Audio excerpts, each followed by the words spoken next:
in front of you stands a book that had Valen scream with fanboy in fanboy fashion as he saw a Grimoire Infinitas. I believe that is how it's called. Infinitus, not Infinitas. Yep.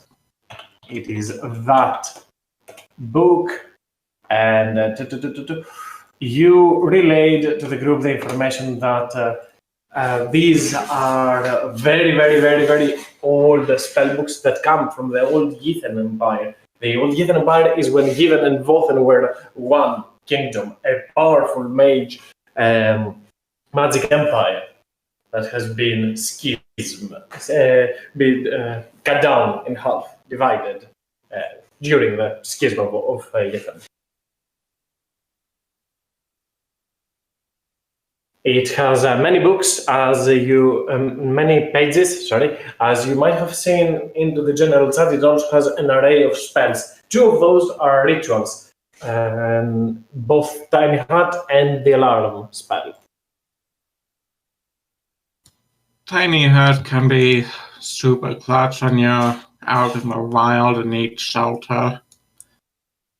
I also remember one time I had an illusion mates that used it to pretty much use it as some extra cover for advantage on stealth because the outside is opaque of any color you want. Go up next to the wall, make it the same color as the wall.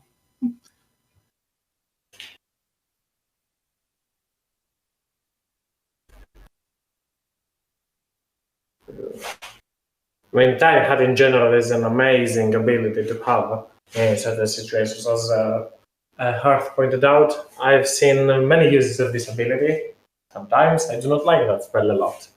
I feel it is almost busted, but only sometimes. I mean, it is invulnerable to everything, isn't it? I mean, the spell magic can destroy it, so it's not that big of an issue. It is when you get it like at level 5, if the campaign or the story, the plot, can get much use out of this, where opponents do not have much access to spells like that, it can prove to be quite powerful ability.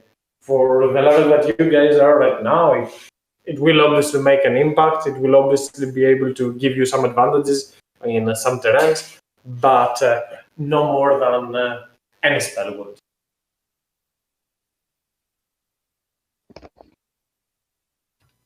Use it as cover for when you want to stage an ambush.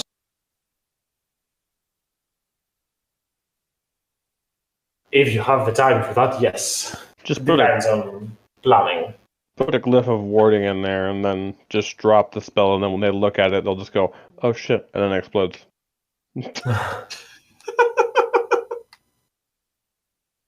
It's like, "Ha, we've got you!" and you open it up, and it goes, "Oh," and then here goes my invisible trap.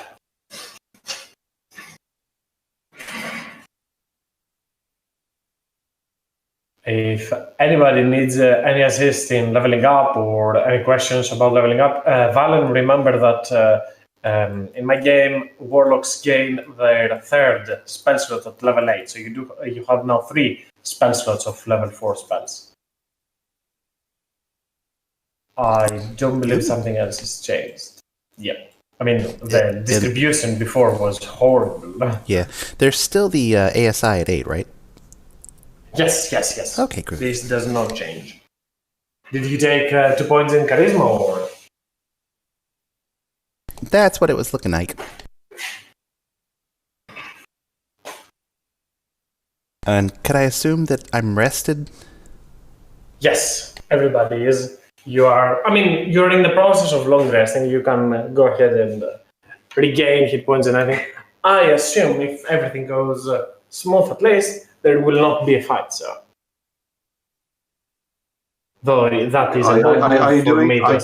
Yeah. Did you just do that? Now I'm going like, I'm gonna go and steal that axe. Out of all the things, you want to steal the axe? No, I meant actually, Was sorry, there- the sword. Oh. No, the sword. Sorry, I meant the dragon sword. Yeah, I was about to say, was there even an axe? See, He I played- just gaslight you.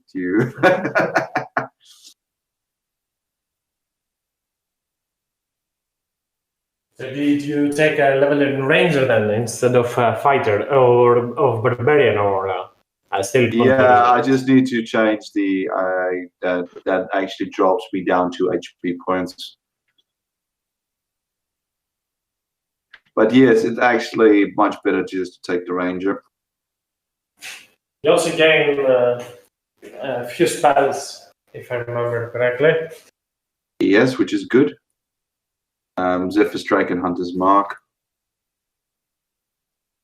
I would advise picking one or the other because both are concentration and you can barely make any use out of them in combat Well, while you are ranging. the thing how you're going to play Hunter's Mark is because it's concentration up to 1 minute. You pop it in the beginning, you run, you hit something, and then or you run, and then next turn you run, or you run again to position, and then next turn, the second turn, you run in and do the extra damage while using your bonus action to rage just afterwards.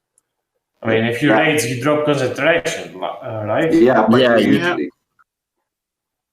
Yeah, but it doesn't state you. Well, Zephyr Strike only gives me advantage on weapon attack roll on your turn. The attack does deal extra on hit when you hit miss to walk. Oh no, so it constantly states. But I needed some out of rage when I'm not in rage. You know, I need some versatility because the moment because now at least when I'm not in when my rage runs out, I have some other versatility regards to damage dealing. Zephyr Strike is also good for when you're like at 2 and you're like, yeah, let me get out of here for a bit. Exactly. This is not the correct position. I was the rear guard. Now I have to run.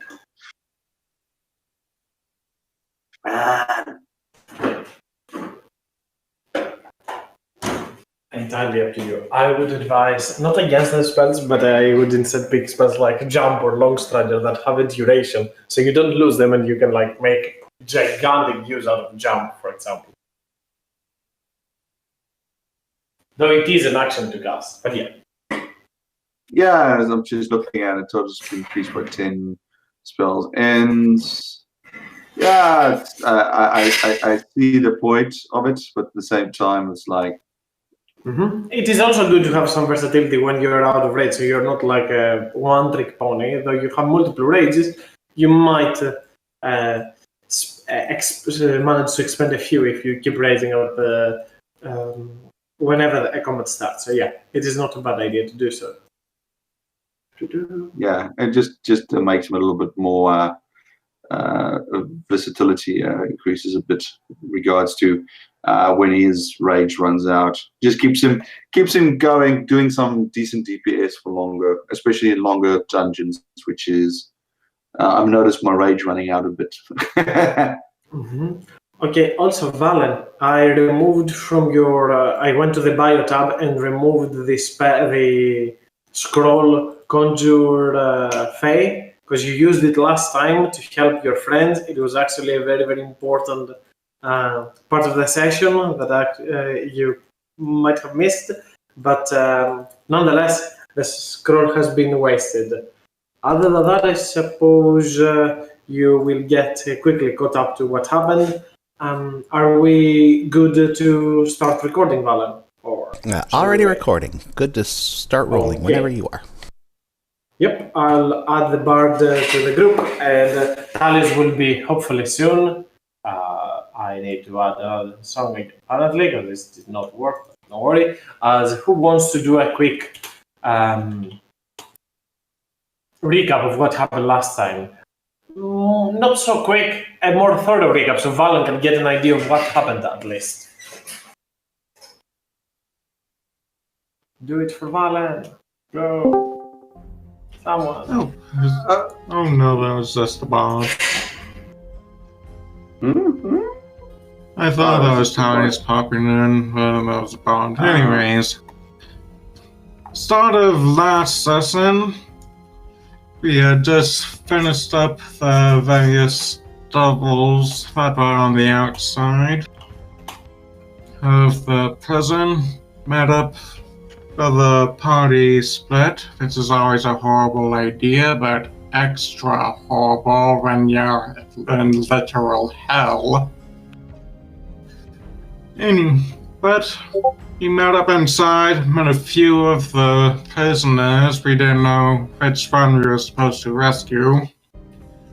There was a tiefling, a knight, and what had looked to be some sort of cultist. The knight had been lost in the river Styx. They had no memories, but we were able to determine from some of the heraldry that they were member of the Code of the Black Earth, I believe it was. Elemental Evil Earth. We were suspicious about the tiefling cultist looking lady for a while, but after some time, then another set of jail cells, another set of prisoners on the other side.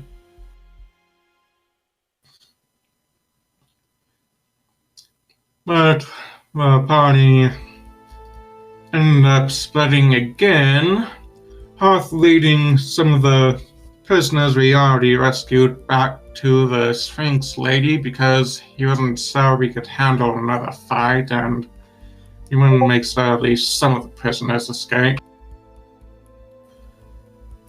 Eventually he did come back, but by that time you guys had dealt with the mobs. There was the Chain Devil and some imps. The Chain Devil had some animated chains.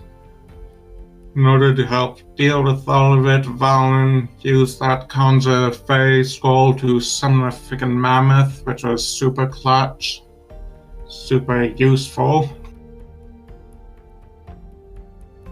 And thank goodness he was able to hold his concentration the entire fight, otherwise that thing would have killed us all. But on the other soul,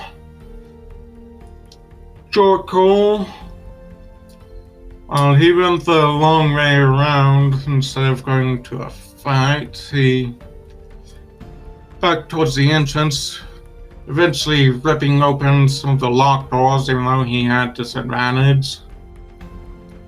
He met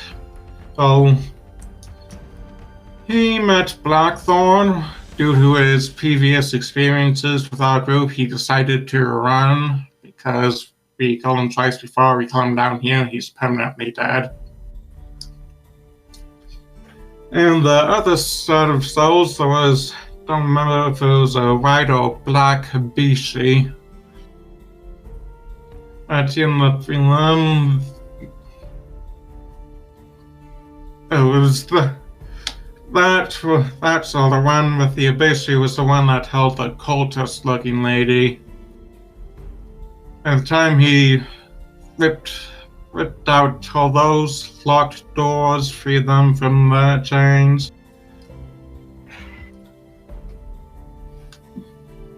The Chain Devil was fleeing, but he ended up fleeing right into Jorkul's path, so of course he got killed there. Then we all met up right near the entrance to the prison cell. We had a bit of discussion on who to save, had some investigations, went back to the Sphinx lady. There was a horde of devils heading our way, and we almost took too much time deciding, but eventually we decided to go with the tiefling. But no, there was the cultist looking lady, and turned out she was actually the right choice. She looked cultist, but she actually had a good cause. She was the one that didn't deserve to be down there. We escaped just as the devils were about to reach our party. don't know what will happen to that knight we left behind. The tiefling ran off. Anyways, we finished that, got back to the material plane, the present. Helios, Sphinx, Helios, Scar, whatever. So he told us we had made the correct choice and we had passed the trials, opened up the way to the sanctum down here. Found a lot of cool things. There is summoning circle up here. Everything prepared for freaking summon demons or devils or the like. Zan, I don't care that you like the name. It is a very difficult and confusing name to remember, so she is a Sphinx lady.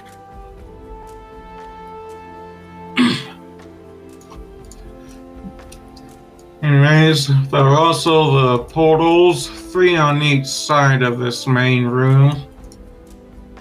Each of them had some sort of connection to one of us. Obviously, the volcano is the most likely has a portal to the plane of fire for HoD. Forest down here, it's fairly familiar. Madeline once lived there as a child or something like that. Coast Hill is coast for Jokul's homeland. There's a city, fancy looking city here. We don't really know what to make of it, but apparently Valen liked it. Coastal estate up here, and that's connected to Nautilus, and then the Tundra portal down here. And we know, well, at least last time we saw Thaddeus' master through that scrying pool, he was in the fourth Tundra area anyways. There were some fancy weapons along with the tombs of the former wielders down this side and this side. And I do believe that is just about all.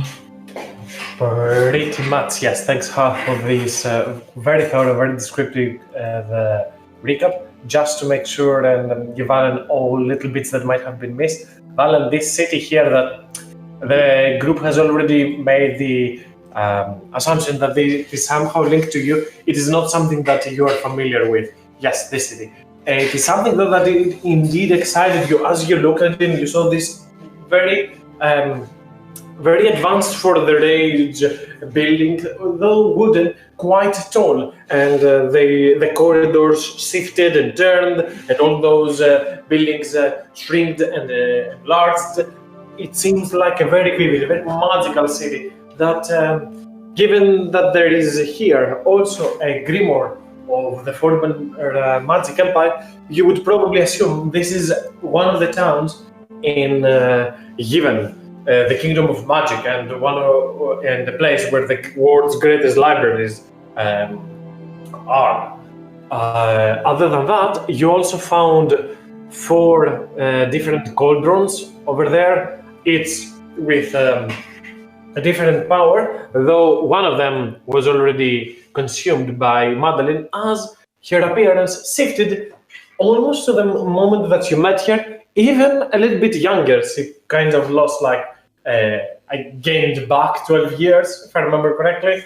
So the whole ghost frightened thing was reversed, but still, it doesn't mean that her physical age doesn't, only her appearance changes. Other than that, you also found some beads of force, some dim spelling stones, some weird wand over there, and this ghost, the Eidolon over there, is I'll show you where it is in a moment. This ghost, the Eidolon over there, is pretty much the guide. If you remember the fight, you fought against it It was the guardian of previous times. Now, without many statues still remaining onto this temple, the Eidolon is just used to guide those into the treasure room inside the vault. The Eidolon also told you that you can only go through those portals, but you cannot return. It is only a one-way trip. Last but not least, up, all the way up from where you stand, Valen, stands Madeline in a place. If you move your token, I can move you. Just a moment, so you can see.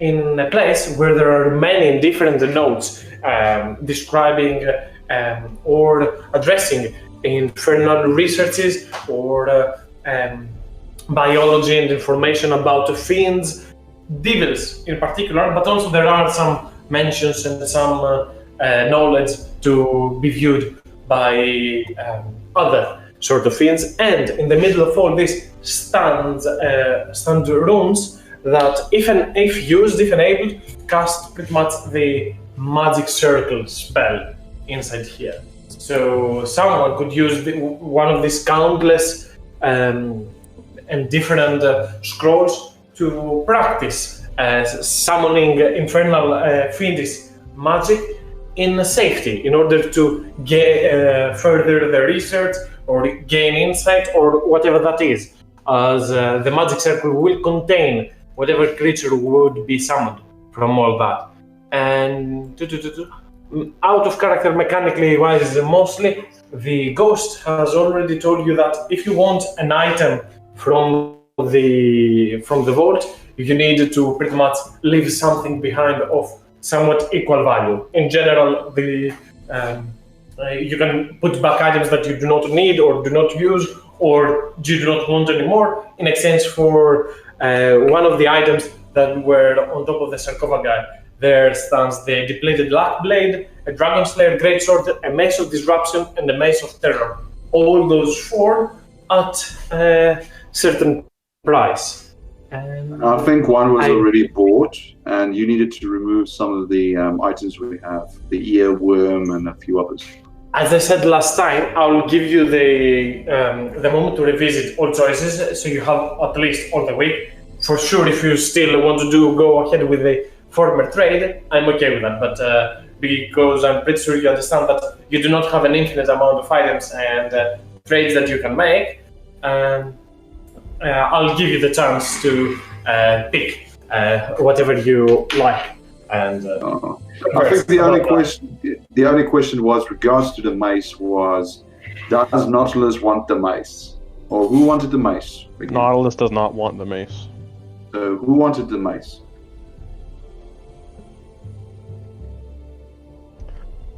I think Danny is no one. Who made the deal? Who made the deal for the mace?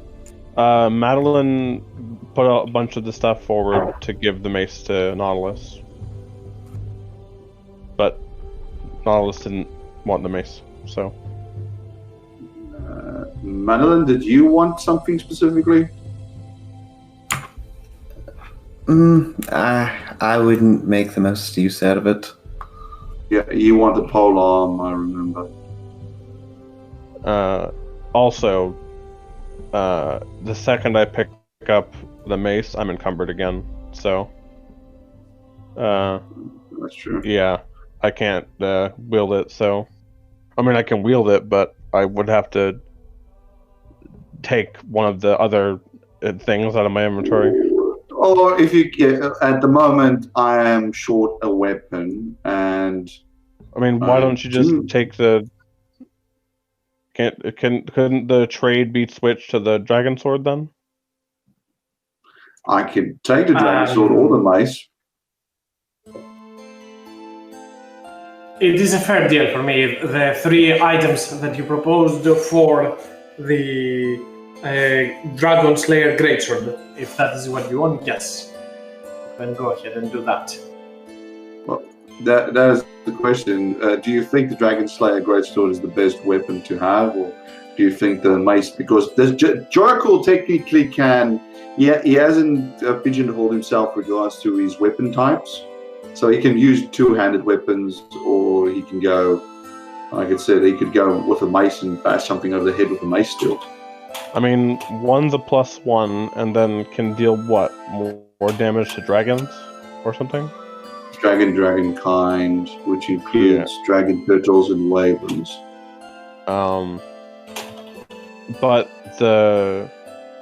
and then the Mace of Disruption would be useful, but it's like, you know, it deals an extra 2d6 radiant damage to any fiend or undead, and we've run into a lot of those.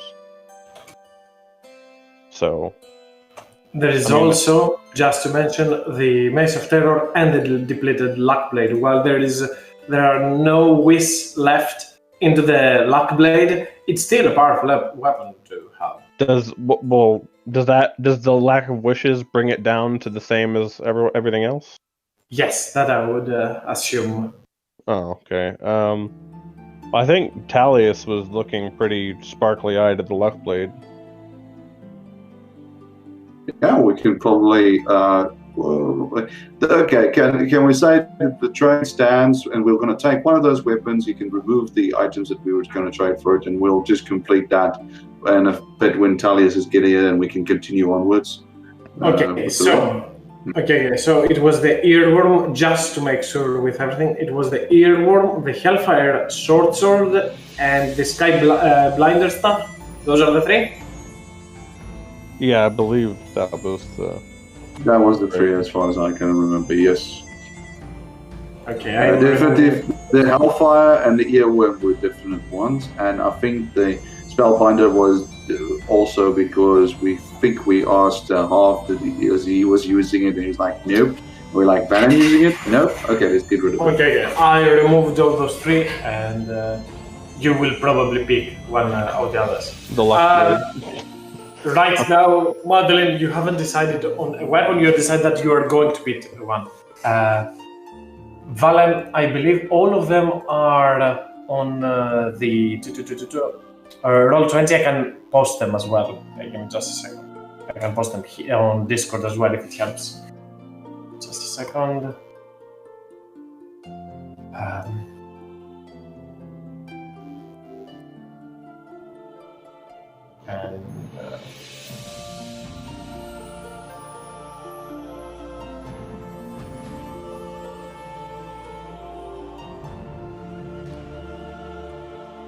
I'd like to say probably during the long rest at some point, Nautilus would kneel down with his armor and remove it and start imbuing the runes on his various equipment.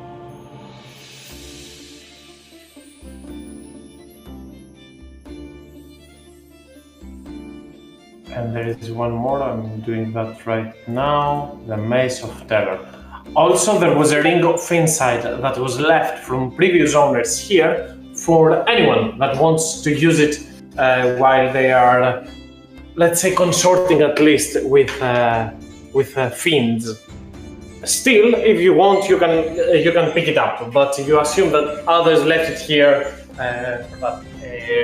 Ring of Insight of Truth Telling, I believe it is called. Yes.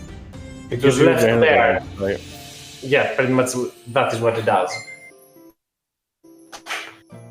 And to give every bit of information that was last time, also Ternok picked up some of the stones, the Spelling Stone and the Bit of Force.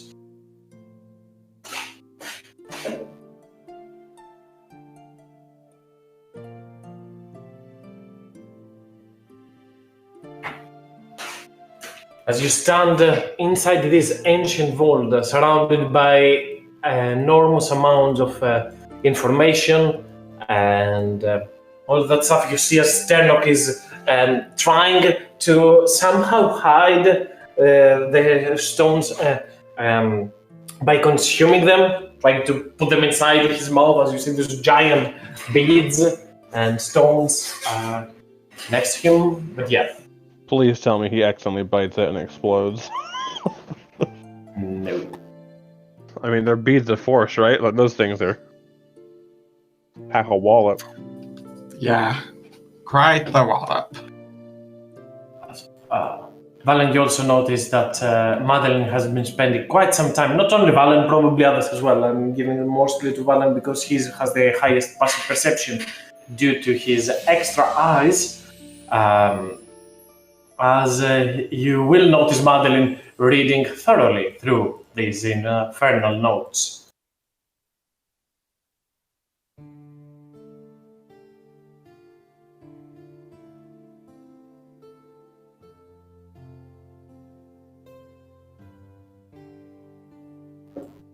The Dolan stands in the middle of all this and awaits for now, if you have anything that you need to ask. Nautilus is just MIG welding his armor.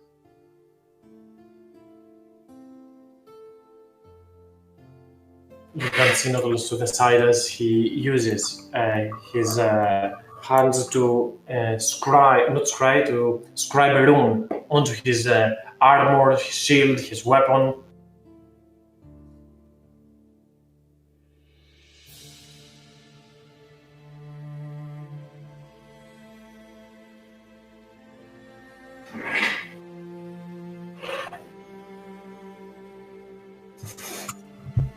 Well, there's really nothing for Hearth here. He's just waiting for the rest of the party to be done.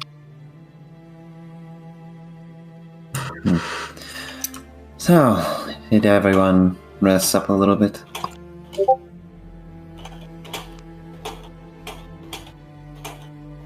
Yes, I guess I got.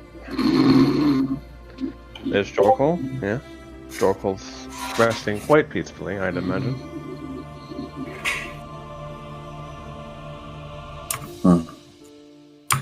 So, Jorkle, are you... I see that Nautilus is not too particular to the mace. Are you wanting to use it, or are you wanting to get that sword? I'll come over and lightly tap Jorkle.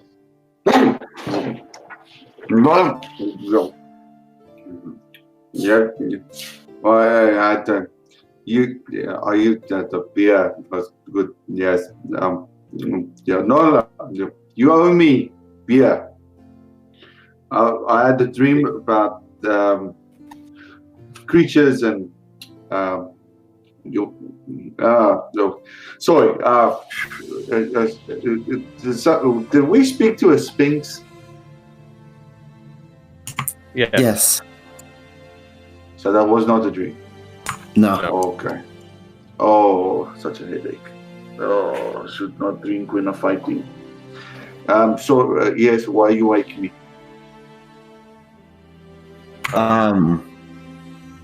Well, first we just wanted to check on you.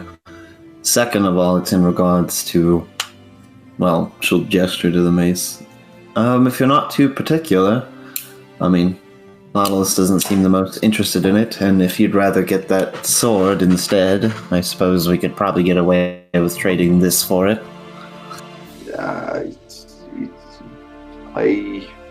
I'm not. I have left my axe there as tribute. So that was not a dream, but I am not. I am not partial to the sword.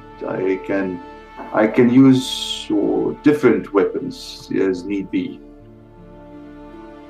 Well, it's more just whatever your preference was.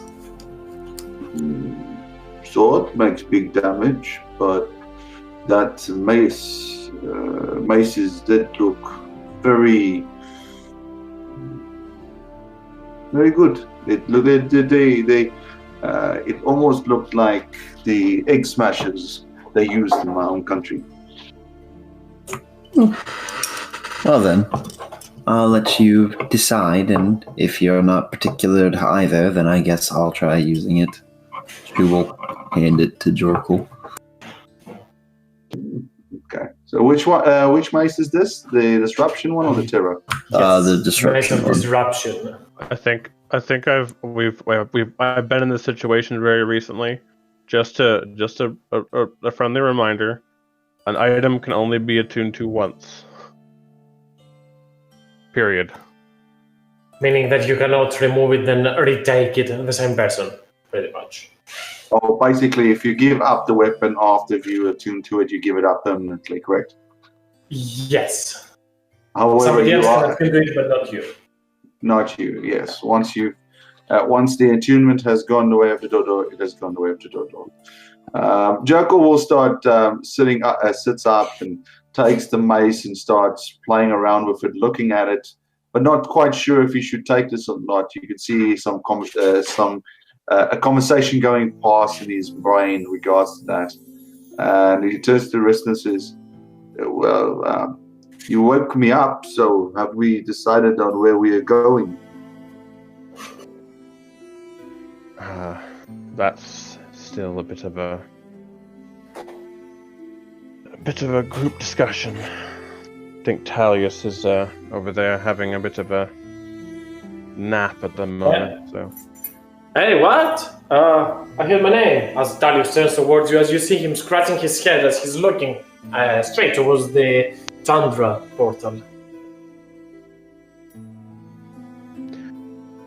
What do you think, Madeline? Do you want to continue on your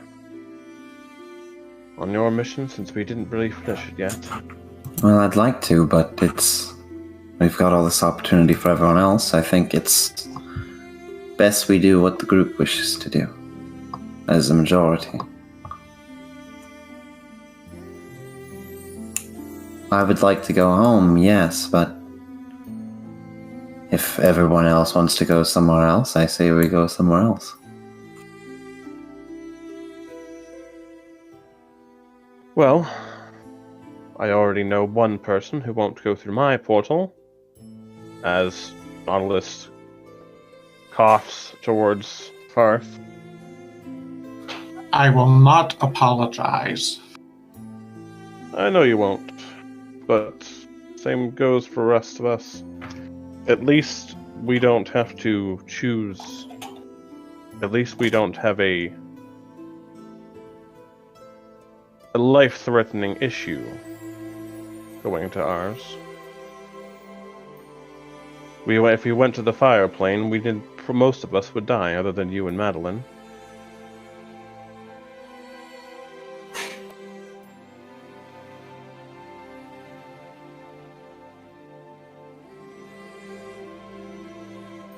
Besides, it would be good for you to learn to swim sometime. Little water won't kill you. I know how to doggy paddle. You say to the guy that you say to the fire genasi. I've never seen a fire genasi turn into smoke before. We've had. It is not very pleasant. It is certainly painful. Well, aren't you a sorcerer? I have seen you use magic. Can't you do something to protect yourself from water? I mean, it is just water. Technically, yes, I can. Do I wish to? No.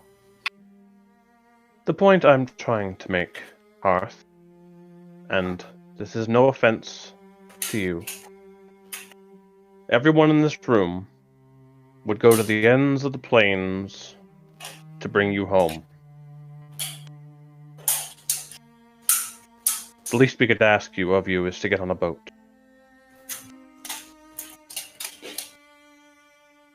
But I don't fully intend on branching you out to sea at the moment. So, if that is truly too much discomfort for you, then we can go with Madeline's idea. By that degree, you should also have a problem with the tundra, since it's just colder water. Talius turns back to... Give me just a second. Yes, and if you saw, Valen, I wrote on the chat that you and Talius pretty much, because he got a level 2 wizard, have an amount of 3,200 gold if you need to copy something to your spellbook.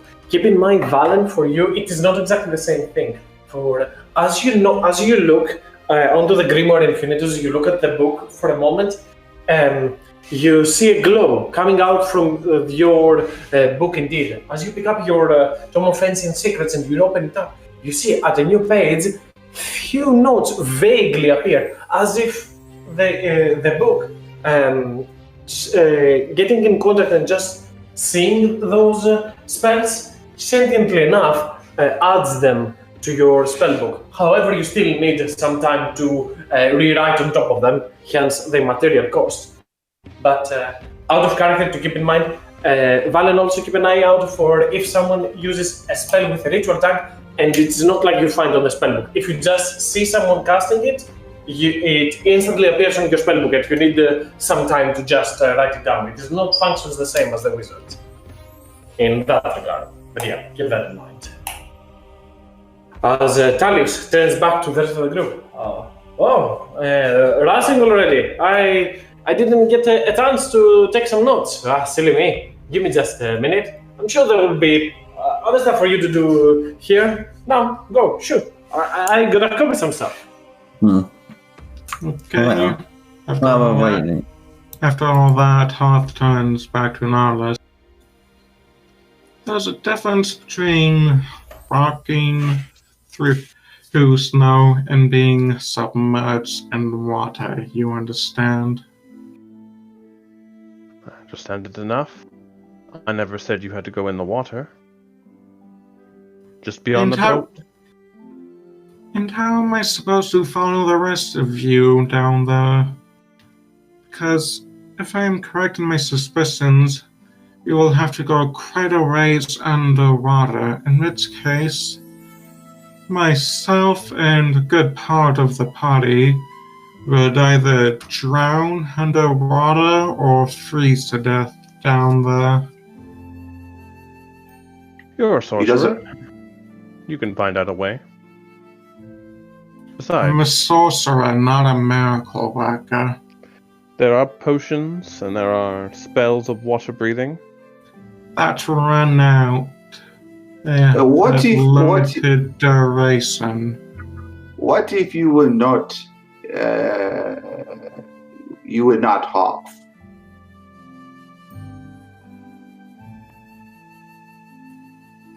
What? This, I remember, and he pauses for a second, guys. There was this. I have heard of stories where my granddad told me of the nobles have potions that can turn people into other people or creatures of other kind. Unless they are of limited duration, I very much prefer being who I am. Thank you. It was at least this way we could probably not drown. I have a general question. There aren't any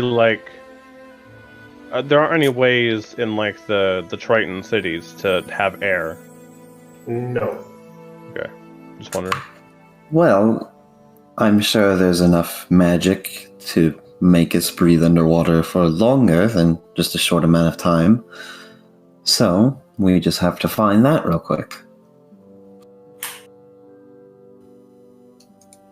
There is actually one way I can think of. They're admittedly rather rare, but I've heard of an item called the Cloak of the Manta Ray. Supposedly it'll allow you to breathe underwater so long as you're using it. It'll even allow you to keep up with our fast swimmers as well. Well, you'd most likely be able to find one on the coast. But again, we don't have to go to where mine is, and there still is the problem of I have to find what Triton station my mother is at, and do I know where on the map of Eorial that Triton Yes. station is? I believe I've given you it is into the frozen sea in the north from here, pretty much. Gotcha. I could potentially get a hold of my crew and see if they could come to this coastline that we're looking at from my portal.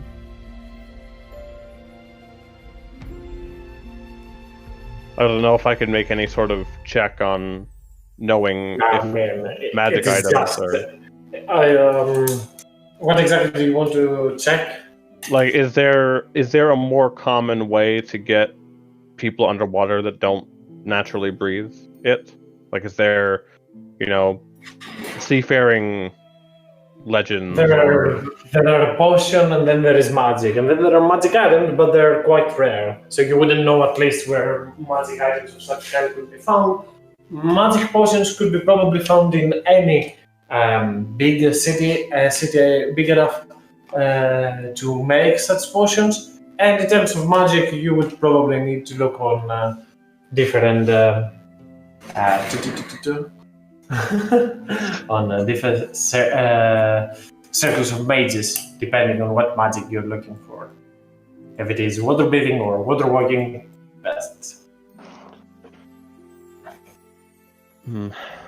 Well, I say, if we cannot decide easily, Madeline's is probably the best choice. It is in neither any of the extremes that we could worry about. The tundra would be fine for me, but maybe not all of you. Valen, you've been somewhat quiet. Is there somewhere you particularly wish to go?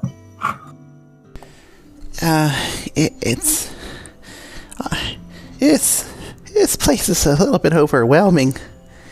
There is a place right over there that looks interesting to me. I don't really know much about it. It looks neat, but I just think it looks neat. I don't have an overwhelming urge or need, and certainly there are no lives on the line. So, some place for me to go as a vacation or to learn, that's probably not as important as some of the things that are going on with everyone else.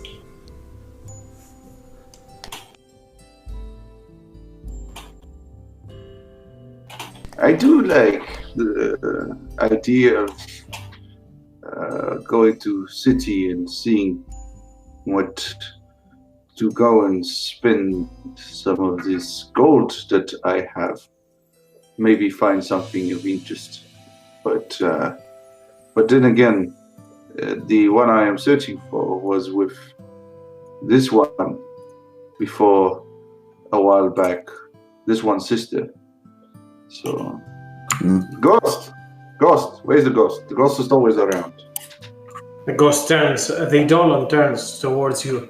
You've asked of me? It is this one. And he points at Madeline. This one has a... You are aware of what is inside and outside the vault, yes? I am aware of many things due to my prolonged lifespan. I am different than the guardian of this vault, but the current one. I do not see through them. I do not see what lies beyond them. But you know of the ones that come to challenge the one up there, they fail, right? I've seen all that have come inside here, if that is what you ask. This one's sister, we believe, came here before, but failed.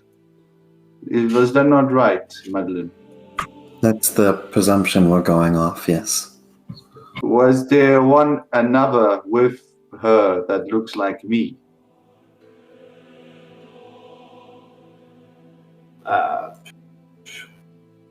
Did the Sphinx, did Iliocasti answer that question for you as the ghost looks towards you? She's very much about not answering questions. She would not say where this one sister is, but I wish to know if this one sister was in the company of one that is like me. If Iliocasti did choose to not answer that question, there must be a reason. There must be a stepping stone before you orchestrate a plan. That or she just thinks it's funny. Wait a second. And we can leave here at any time? So Jerkle will start, if we can leave here, Jerkle's going to start jogging up towards Iliocasti and go and ask her the same question. I mean, you can go back up again if that is what you wish. I think she said we have free access to come and go as we please from the vault since we've succeeded. But we can still, without having to move the characters on the map, Jerkle will slowly says, I will be back shortly. And he will go back and he will go and go outside and ask Elasty about if there was one like him that was with Madeline's sister or not. Okay. As Jorkul, you move all the way back and travel the stairs. You see Iliocasti standing on the very top of the stairs, on the very top of the vault that it's still open. As it just seems to snuggle into the corner and await. As you make your appearance, the Sphinx turns towards you. I see you've come bearing more questions. What it is that you wish to ask, Dragonborn, Ravenite? You know, my people, I only have one question which would be easily answered by someone as great as yourself. With this, when the pink one with, not the pink one with the tail, when her sister came here, was she in the company of someone that looked like me? I see the Sphinx looked towards you. I see much pain, both in your past and in your future. I can tell you that not Ravenite has come for many years in here, though the answer to what you seek still lies with the one you seek. I hear you. Thank you for your words. I shall now return to down to the others. I must say, great heroes have come here. I have left my weapon and hope that it may serve the heroes that come again in the future. It was a curious place you took us to. I would have liked to see what different paths it would have taken, but I accept this as it is. Thank you again. And he turns around and he walks out. Mm-hmm. Before we continue with Jorkul, I'll give the others a moment, as Jorkul is still away. If as the Jorkul still looks towards you, Jorkul goes up. If you wanted to ask anything else while he's awaiting. I think. Go ahead. Oh, I think Nautilus would just walk up to Madeline and say, how much do you want to see your sister again? More than anything. I walk over to Turnok. I'll kneel down. Can I pick up Turnok? Sure, why not? All right, sweet. I pick up Turnok, run to the portal, and pitch him through the portal. No, don't. Oh no. Jerkle walks in. He just hears. That's exactly what he hears. Oh no! And she will go in after him.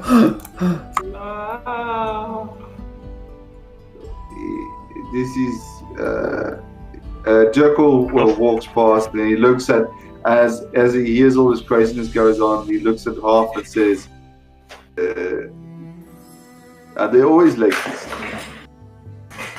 Very much so. And I'll step to the portal as well.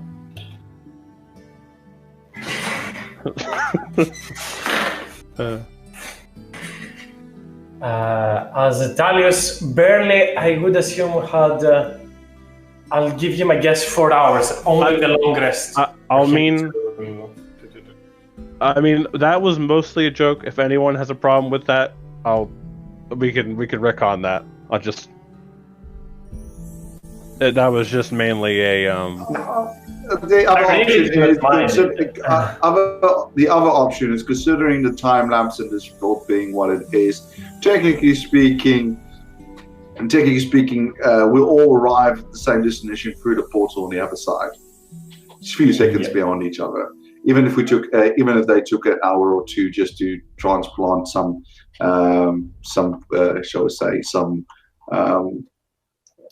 spells, we'll all arrive the other side. I mean, that's the beauty of time. Okay, as I said, I'll give Talius at least 4 hours to transcribe spells. Probably that will be something along the lines of second level, and maybe 2 first, or 2 second levels, or a third of the first, or a fourth one. I don't know. He doesn't have much time in either way, but still, he has management to do. As oh boy, you didn't pick the potions from the cauldron as well. This is quite reckless, I'll assume. But yeah. As Nautilus heard Sternok inside there. Go ahead.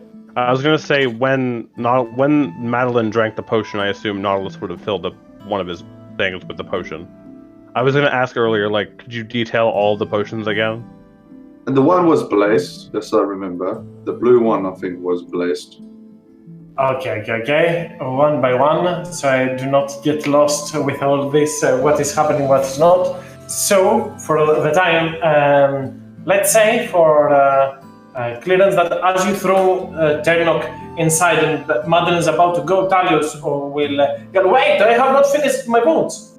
Ternok will be fine, we can find him after. Giving you at least some time if you guys want to ponder around, but you will be missing Ternok for quite some time. Or you can do it the vice versa, split, up to you. Jerkle will hear as he comes down, he hears this yelling of Turnok and all this commotion. Seeing as everybody is going, it seems like everybody needs.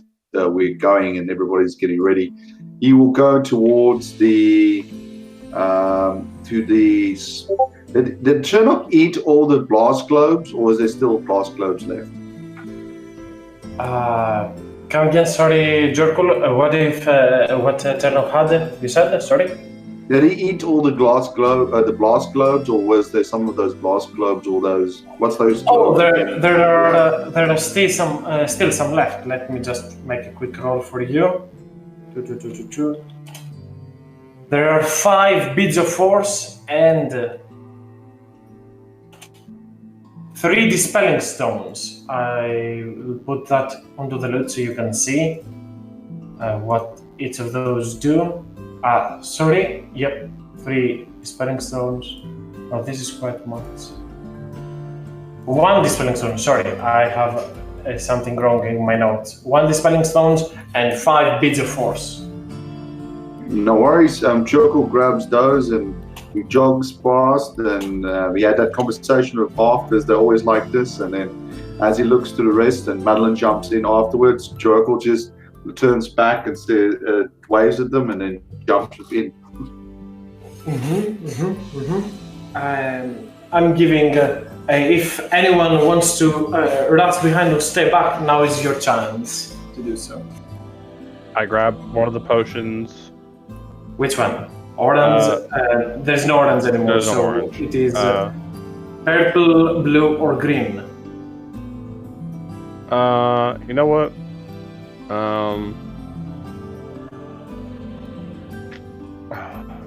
Given that you're in a hurry right now, you may not remember exactly which one was, but all of them are quite good. So I'll do this.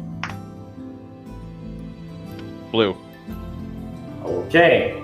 Nonetheless, you can add blue potion to your equipment. I'll say soon what that is, as there is no more blue hue into that. As anybody else heading into the portal, as Nautilus also goes towards there. It's dark. Garth just says to himself, these guys will be the death of me even before we get to the water. You just hear a disembodied voice through the portal. At least we didn't go in the water.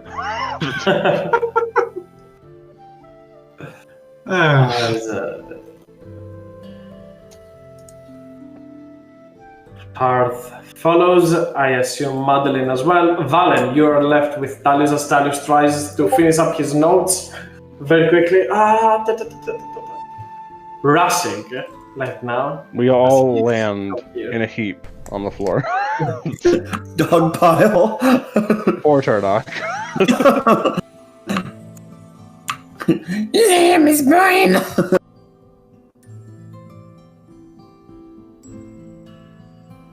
So Valen, are you waiting for something, or are you just running in there? I'll give Talius an assist, and then I'm going to look around at everything.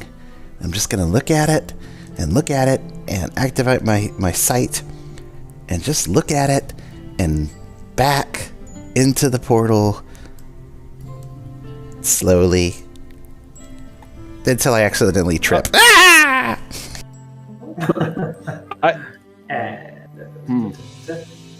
I'll give Talius some time to finish his notes, as he will be joining us the moment he's back. So until then, as you go through the portal, Madeline, you find yourselves near a trail, near Woodgate, your home back in Midland, where you've cursed through these woods many times. This is still quite close to the town. The rangers and the people that are doing the perimeter around the city. I don't know what robocalls, but what is that? But I'll continue saying that you are still in quite safe environment.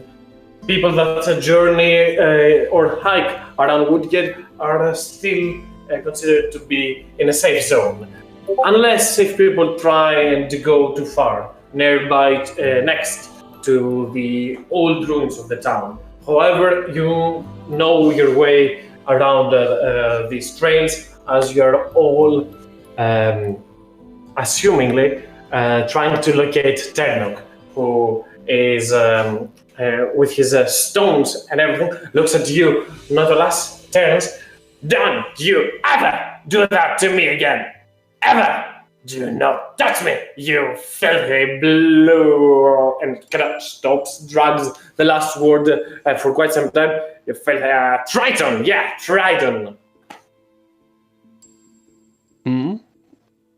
Me? Speaks a few words in Abyssal, as Ternok is pissed for that. Hey, don't get too mad at me there. This was to help Madeline. Yeah. We should probably You can keep telling yourself that, Nautilus. I will, don't you worry. I could have hucked him into the portal with the ocean. You're welcome. Thank you. Well, Ternok just mimics your voice, Nautilus, but in high pitch. Mocking at you for the moment, as he seems frustrated for that. the hammer sparks with lightning for a second,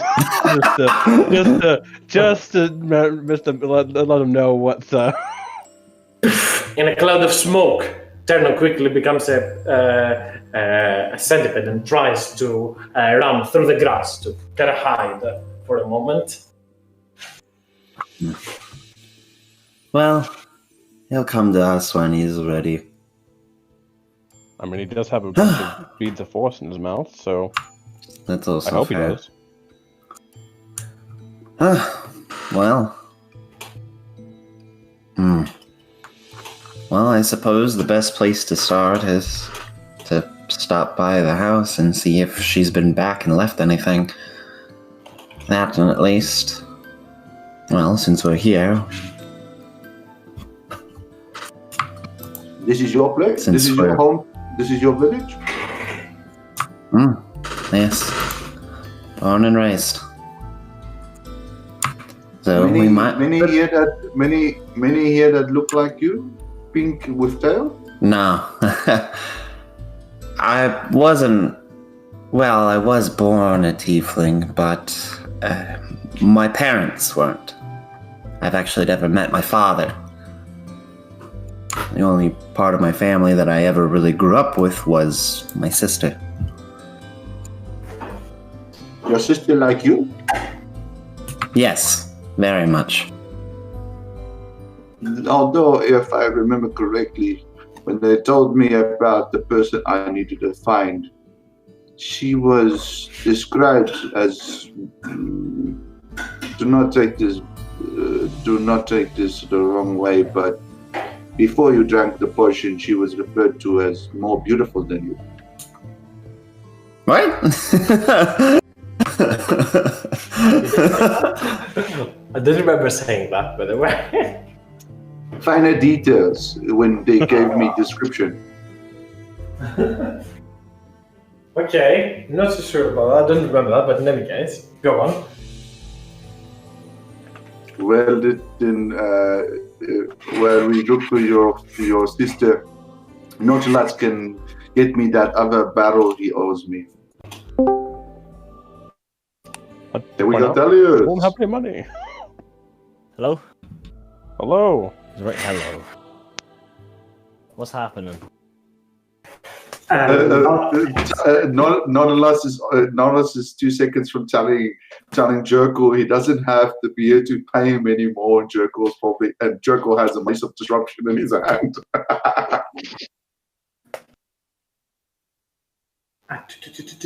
In general, not much, Stalius. The group has exchanged some items for the Mace of Disruption, and aside of that, I believe Nautilus just yeeted Ternok into the portal for Woodgate, the one that is for Madeline, and pretty much everybody followed it.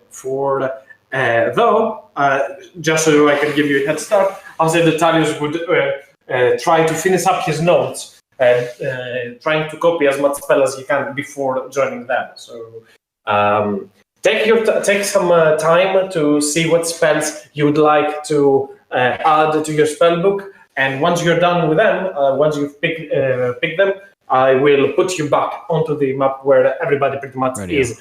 Keep in mind, Talius, you have 5 hours in front of you that you are able to add spells to your spell book. That means a total level of 5. You can look on the general tab, or I believe I posted them in there. I can throw them at a whisper to you, if that helps. Keep in mind, both the tiny hat and the alarm are already in the process of getting copied by Valen, so you do not have to worry. I can copy any of them as long as it's under 5 hours. A total, pretty much every spell that you copy takes an hour per level, so you have like a total of 5 levels, so you can distribute them as you like. So take your time, feel free, as the group is venturing forward. And that would be a good idea, Nautilus, yes? Also, did I switch the... Could I switch the sword for the luck blade, the Kopesh? Is that something I could do? If you can add an uncommon to the mix, then yes, I can do that. Okay. Uncommons. But yeah, I suppose Madeline would just kind of lead the way home then. Talius, do you have the... sorry for the distraction again, just to make sure. Do you have the spell gem, or is it Madeline that has... Nobody ever uses that. I'm not sure. No one's actually used it yet. Talius has it. I have it for sure. Okay, you can give that in the compass if you want for the luck blade. Okay. Yeah, because I don't really use the spell gem anyway. Yeah, I'll do it. Okay, so I'll put the spell gem here in the compass and add the depleted luck blade to your equipment. You can see all of what it is able to do and whatnot. And yeah. What? Did the Kopesh disappear? No! In any case, back as you slowly, I assume you're moving towards the interior of the town, or are you screwing the outside? I'm not sure, Madeline, what are you trying to do? I mean, Madeline wouldn't try to screw outside. She'd probably just go straight through. And indeed, as everybody starts moving and approaching the city of Woodgate, you see obviously the wooden barricades and the fence that protects the city, the wooden walls that protect the city, as it is built next to the start of the Blackup Mountains. I can do that, Madeline, no worries, give me just a second. Let's put thematic music as well. And yeah, as you can see, behind the city of Woodgate, the tall Blackups rising, this enormous mountainside filled with all sorts of different clans of dwarves over there, as this is one of the northern parts of Midland. Onto the north from here, I shall put you on the world map so you get an idea of where you are and how it is. Woodgate is here, as you can see on the map. Everybody able to check? It's white for me. We went quite a distance. Give it a moment. Yes, you actually did. From Ironhaven, you went all the way there. It's not loading. Give it just a minute. This is the distance you just traveled. We're actually not too far from the coast either, so could very well. At a moment in time, maybe. But yeah, as you can see, if you can see, and I'll leave it for some time until it loads, Woodgate is at the very northern part of Midland. Wow, you didn't just do that, Fallon. No. No worries, Fallon. You see, onto the north side of that, both the Blackups, this empire of mainly hill dwarfs that exist, and the cities of all different clans and rise over there. As to the other side, to the northern west, you can see the great old forest expanding. The biggest forest in or if not the biggest, one of the biggest forests in all this area. The Great Old Forest is as ancient as old as the title suggests, and it is quite lush, as the whole nature around there is filled with this green color that dazzles almost your eyes, as a breath of fresh air instantly nourishes everyone and revitalizes. You have been in Unearth, which is a very, very nice place in general, but this is way closer to the ways of the old, to the ways of nature, to the ways of hermits. Nonetheless, stop trying to find a way to go here with your tiefling. It's not that game yet. I see you measuring distances, but yeah, I suppose everybody has already seen the map, and obviously this will be information that Madeline will relay as she moves closer to Woodgate. You'll hear Madeline talking about how Midland is one of the finest cities, finest kingdoms, with their very good aligned queen.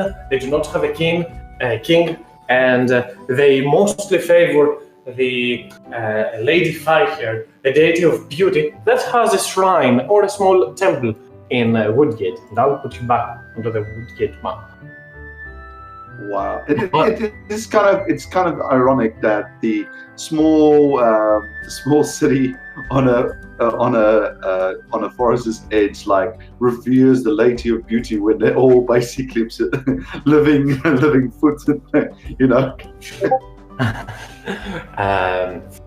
Madeline, as you return back to your city, you remember instantly a few places that were of importance. Up into the central plaza of the village in Woodgate, there is the marketplace where different vendors, though of the common variety, not something fancy, standard merchant, traders, crafters, suppliers, and region stores all exist. Onto the eastern side of the town stands a great cathedral devoted to the Lady Firehair with a business next to it, a brothel of sorts that exists inside the temple on the very top of the hill. Sorry, this is not exactly my lord, somebody else made this down, so I'm using it. In any case, in the very top of the hill stands the building of the commander. Up until the time you left, and probably still will be residing the same person, Arthur Wilford, a former veteran from a bloodline of heroes that have helped Woodgate when it was destroyed by the Great Orc Wars, the assault that lasted for many years in this area. And I believe these are the most important landmarks of this town as you enter back. And you can hear all kind of voices all around, halflings, gnomes, humans, half-elves, elves, all in harmony as they're all talking to one another. You might notice, see a few halflings with weird marks on their face venture out to the woods, or you might notice a few very young and very pretty ladies that all have red hair and gown and wear red or crimson-like gowns, as that would mean they are probably clerics or priestesses into the temple of Lady Firehair. After all, mostly females are the priestesses.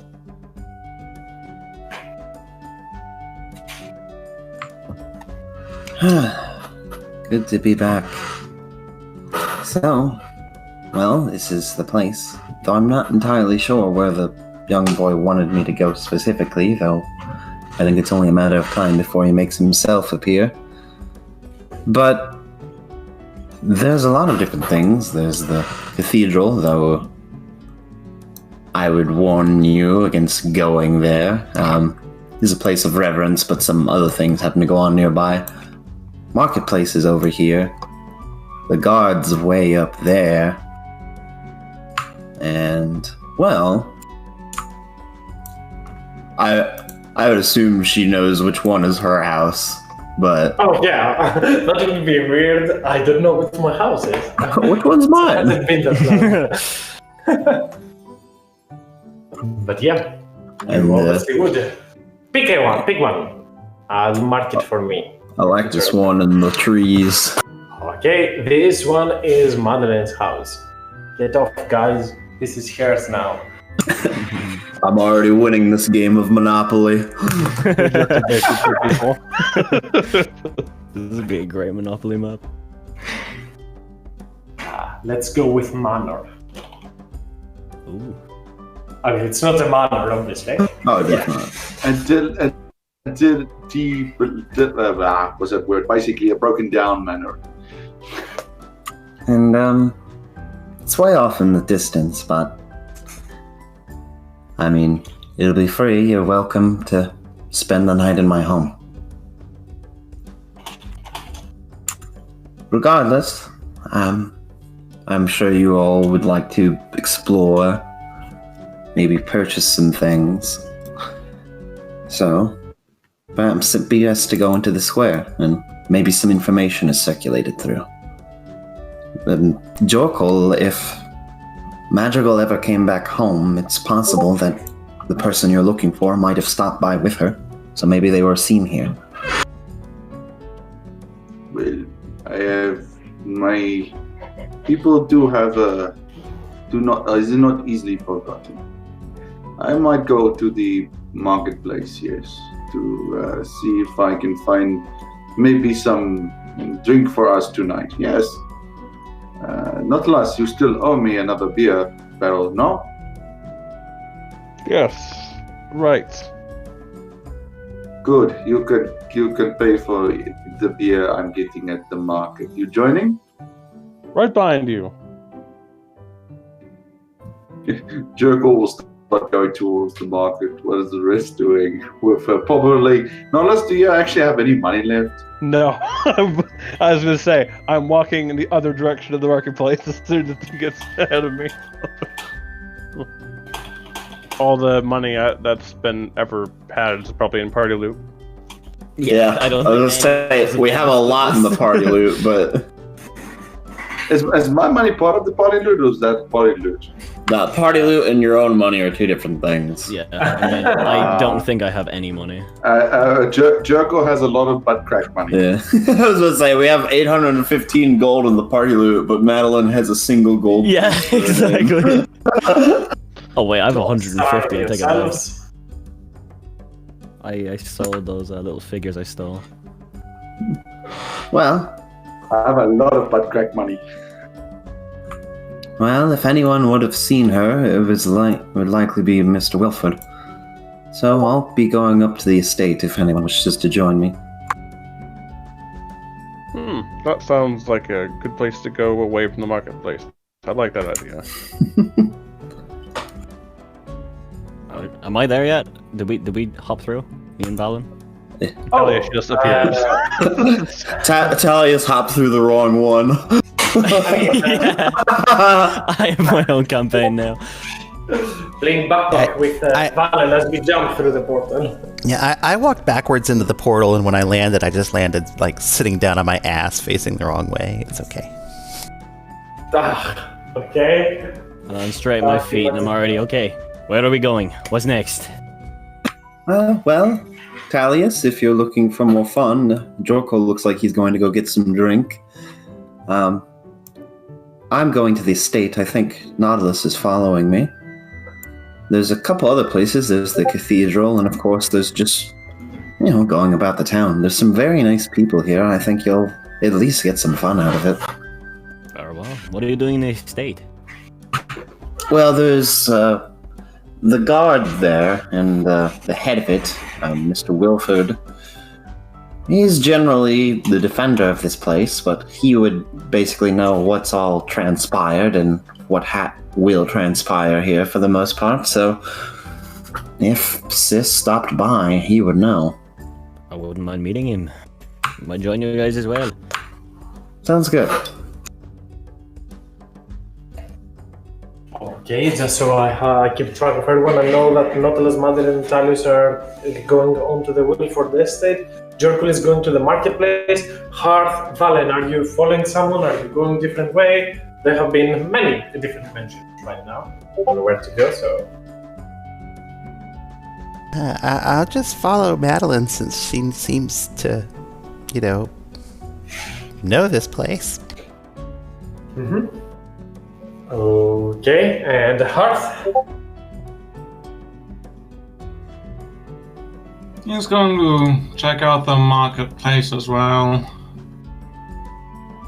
Okay, so given that the marketplace is close by, I'll give Jorkul and Hearth some time if there's anything that they would like to be doing near the marketplace. As you move into the central plaza, you will see, you'll be quick to notice all those women around working the stands, working the house, as there seems to be the blacksmith, the lady that works at the blacksmith, shouting at everyone to try and gather their attention, as there stands a fine blonde female at about 30 years old that has some people gathered around as they all speak with one another. But still, all around the town, you can still find many different stores that are open for business. And I'm sorry, just a quick check, sanity. What time does it appear to be?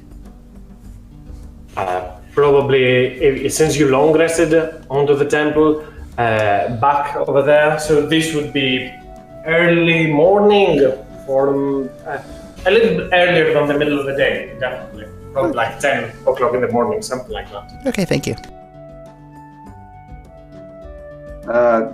If that's going on in the marketplace, Joker will, of course, curiosity being interesting and all that, we'll go over to see what all the commotion is about. As you'll hear, some of those people have gathered and are seemingly displeasant about the situation into the villains. As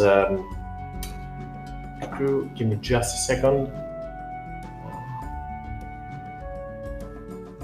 As they seem to be talking about something needs to change in the city, something needs to happen, that they do not feel safe, stuff like that. They seem to be almost in a protest, not a riot per se, but seemingly they're trying to gather supporters, and most, if not all, are females.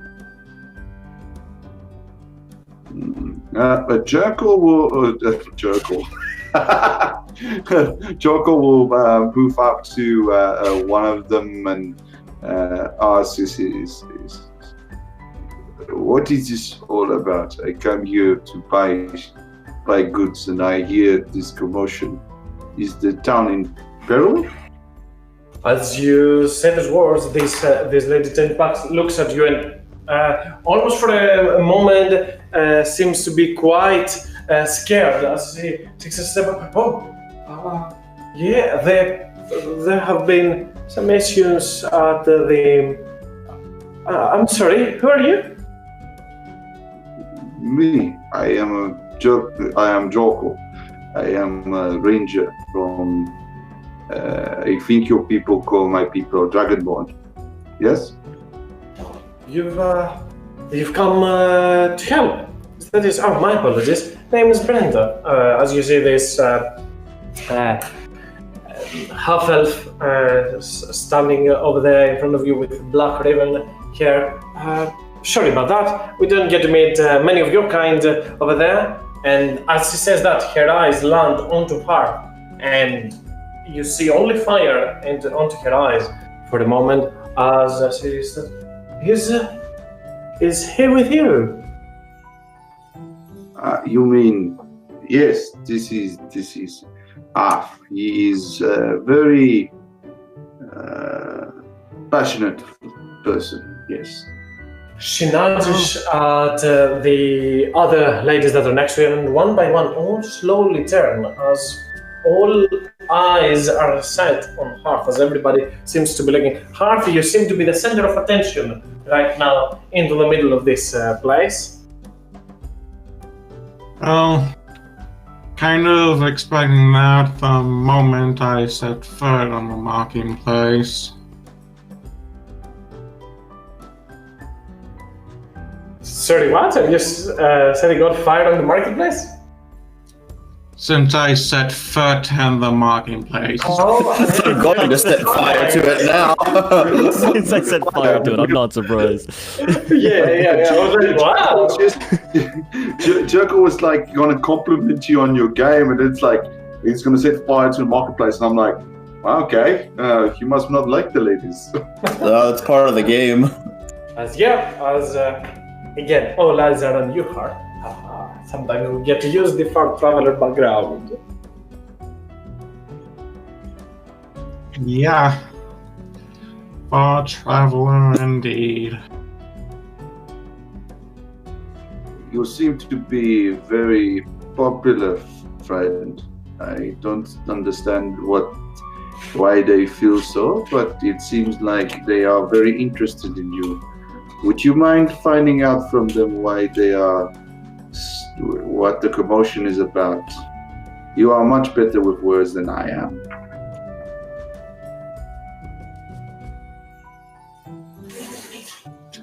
Well, I'll admit to being curious.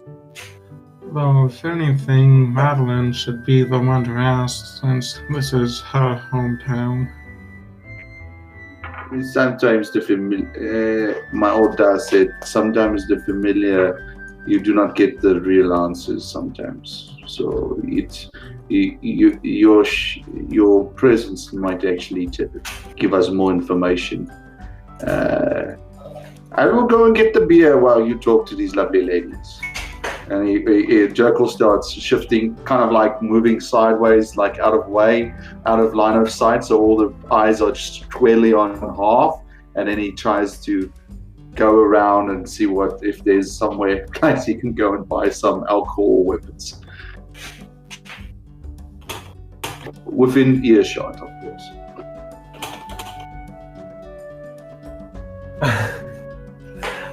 As you go ahead, feel free to purchase, remove as much money as you want. I don't much care how much ale you buy and stuff like that. As all those people are standing next to you, where are you coming from? As all of them start looking towards you. Hey, you hear other guys.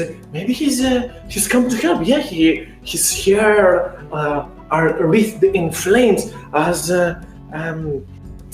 This place is in peril, in great danger. He might have been the chosen one, as you can hear all those muffled different sounds coming all around you, not addressed directly to you, but one another, as all of them are looking at you, Harth. You certainly do have the attention of every lady in the marketplace, and there are quite many. Well, if you and yours need help, I'd be happy to do what I can. Though I need to know what the problem is first.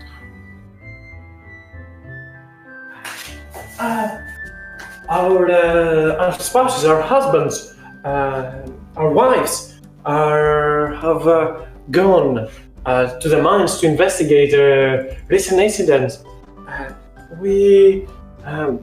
There has been some misfortune, something that happened over there.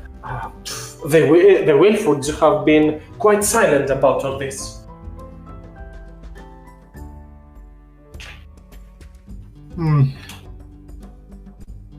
You say mines and I start thinking kobolds. That's out of character. They could be them. It's been a while since we've seen them, but they do that kind of. It does track. Same time, kobolds. I mean, this amount of people missing. I mean, there must be a little horde of kobolds. Good thing I recently got Wall of Fire, man.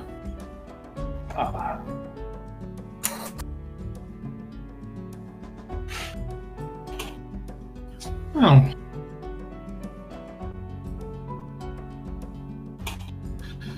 Well, once my companions are done with their business,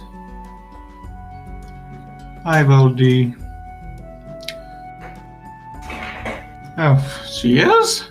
Huh. Exactly the same. But yeah, as Heart probably gets quite swarmed by all this attention and all these inquiries and cries for help. Most of them, some of them will actually ask you a few things about where you come from. Is your do you wield magic? Do you weave the fire? Are you one of the children of Lady Fire? And some of them will even direct you to the temple. But I'll give you a moment to think if you want to do anything with all that. As I shift back to the other four people of the group, as Valen, remind me of something. Last time, when your, let's say, curse advanced your affliction, were you able to see only into the ethereal or invisible as well? I do not remember what I told you. I believe it was only ethereal because the Sphinx turned invisible and I couldn't see her. Okay, that makes a lot of sense. And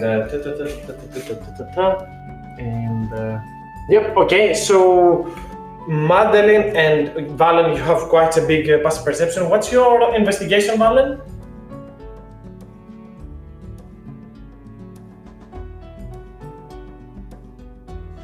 Valen, what's your investigation? I thought you said Madeline, sorry. Investigation is passive or just regular investigation? Passive, because your passive perception is enough to notice something. If your passive investigation is enough also, I can give it to that. How do I calculate passive investigation? 10 plus whatever it is. Oh, 1. Okay, so I would like an investigation roll from you, and Madeline, you go as well, yes. Crit. Oh, very nice. Whoa! We're some Rival. perceptive mofos. Not only perceptive, but cool. quite able to deduct as you move around the town. Madeline and Valen will be very quick to realize that something weird is happening as you look left and right, and you see mostly females and a few elder men or maybe a few children.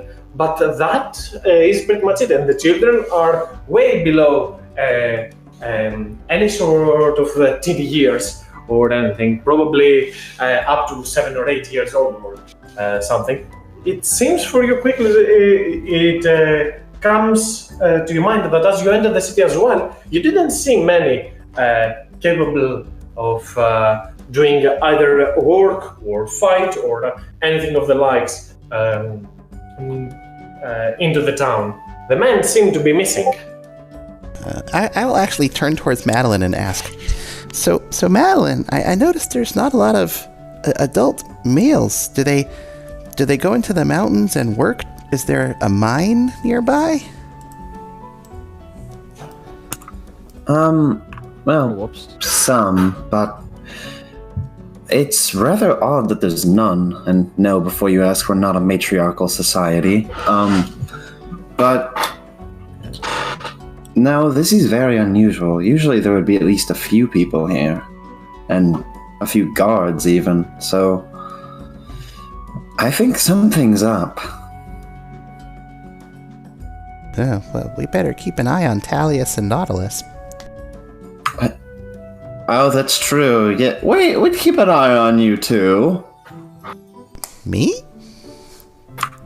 I mean, if that's what you're implying. I'm not sure exactly. They're just so dashing. You don't sell yourself short. Said the guy with 18 charisma as well. It's a passive kind of charisma. Ah.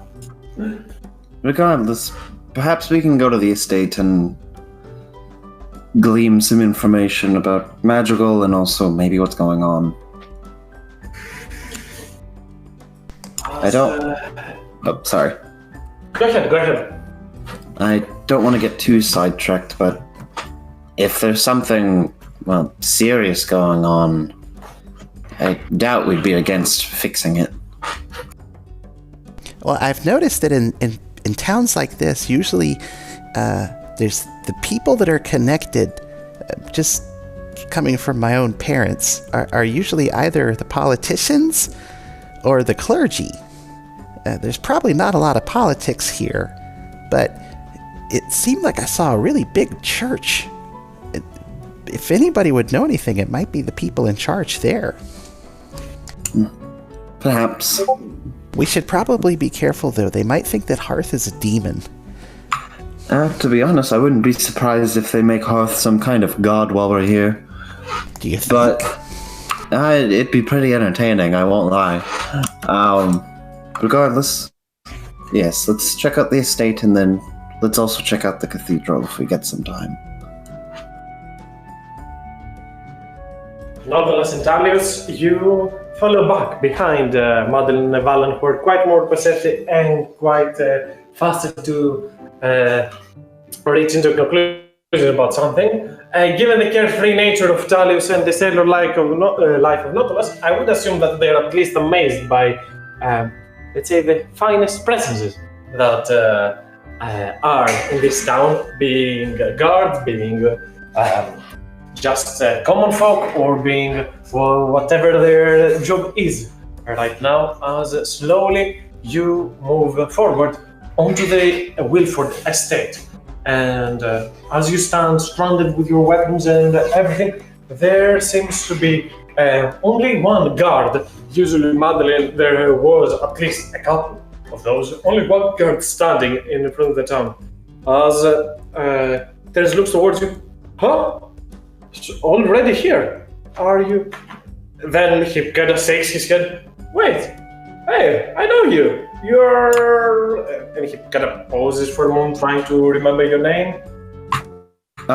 Madeline. Oh, I thought you had left Midland. Surprised to see you back. It is quite nice to see you, says the man as he probably is blushing a little bit. Anyways, I see they've got you working hard today. Is Mr. Wilford available to be spoken to today? Well, he kind of takes a look. Hi, and kind of greets everyone. Hi. Have you come from the Mercenaries Guild? Have you come to check on something, or what's his visit for? It's more the latter. We didn't come from a guild per se. Long story short, some portals in a temple. But we're here now. I more came to check on if anything's changed with my sister, but it looks like there's some trouble going afoot, and we're also curious about that. Yes, excuse me. I shall announce your arrival to Athol Wilford. We were quite shocked to find out a few years ago that both of the Dunmar sisters have abandoned the town. Maybe the noble lord will be able to have something to say to you about that. Give me just a moment as he goes back, opens the door, and leaves for just a second. Give me a brief moment with yourselves. Is it just me, or did that guy seem really weird? What do you mean? I don't know. He got all flustered as soon as I started talking to him. I have advantage on insight because I'm one of my runes. Would I have been able to insight that guy before he left? I mean, sure. Roll for that. Did we rest off all of our exhaustion, or just a little? Yeah. No. One. You only did one. So I'm rolling normal then. I guess so. You probably saw a man nearing his 28, 30s that probably seemed happy, quite amused to see Madeline. Probably might have carried certain feelings or a crush before she left town. But seems very, very, very passive, very inactive, very afraid on trying and doing anything about that. Oh, okay. Nautilus will probably just snicker to himself.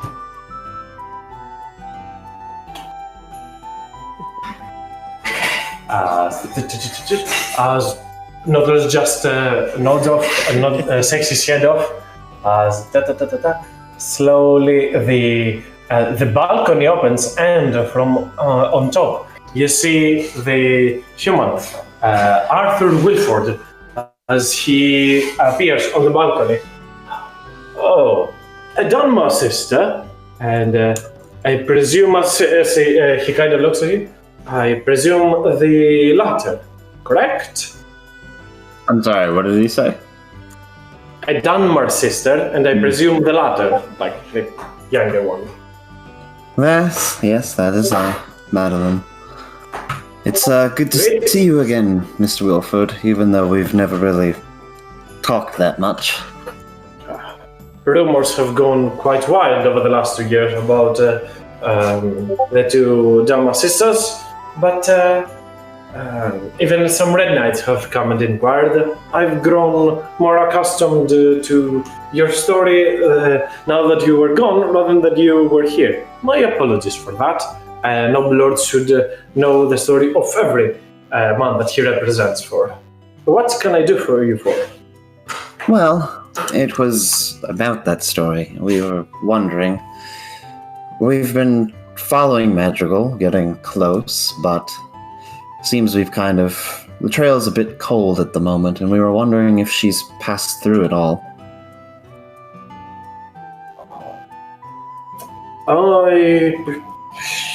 Hold on a second. He turns back and starts speaking to some people behind the curtains inside of the balcony. As he stands nodding at them, trying to absorb all that information, then turns back, his attention towards you. No, it appears that we have not gotten wind of Madrigal. She has not come back. Maybe your old friend, your old mentor, would know a few things. Virug. Is he here? Just to make sure, Madeline, how do we pronounce your mentor? Virug or Virug? Verug. Okay, Virug it is. Yes. He recently came back. He was on a call for help, on a mission of sorts. Is he still here, or? Well, I would assume that you'll find that he has taken quite some care of your property. Well, that's very nice to hear. Thank you. I also wanted to ask, I won't try to pry too much, but we've noticed there's a lot of people missing. If there's something wrong, we can help.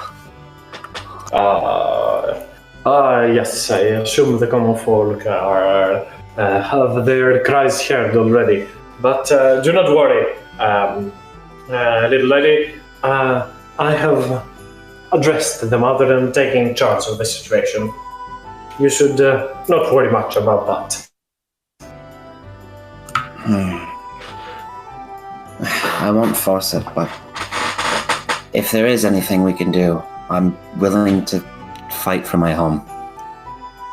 I'm glad to see that sort of mentality, but do not worry. It is all taken account for. It is something that I have tended to personally.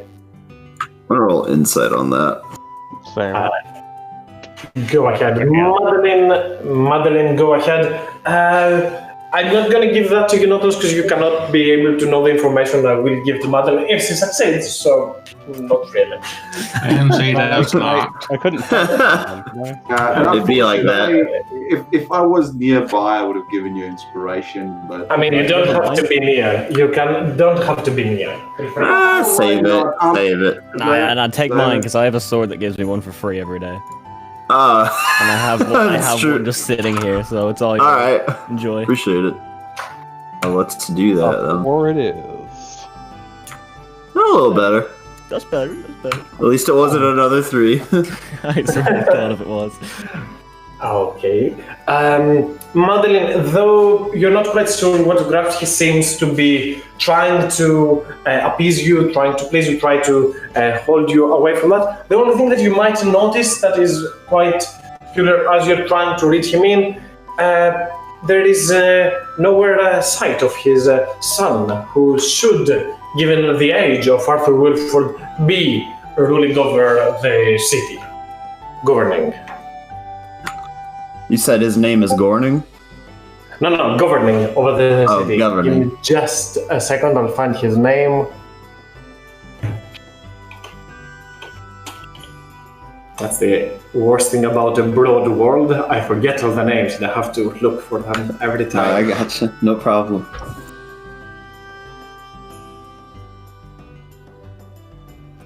Braydon is thy name.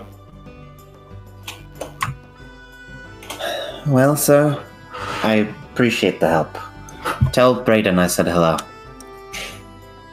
Oh, I will most certainly will, says as he turns back, like a 180 turn, and moves back onto the balcony as you were speaking to him, like from floor below. Yeah, no, I figured. Yeah. But yeah, both everybody is onto that confrontation. So yeah. Well, should we go to the cathedral or find everyone else in the marketplace? I'm fine, bro. Either. I'm not in too much of a hurry to go to my house. I'd rather we all be there for it. I guess we can check out the cathedral. I mean, they're already in the marketplace. They've probably already found out if there's anything of interest there.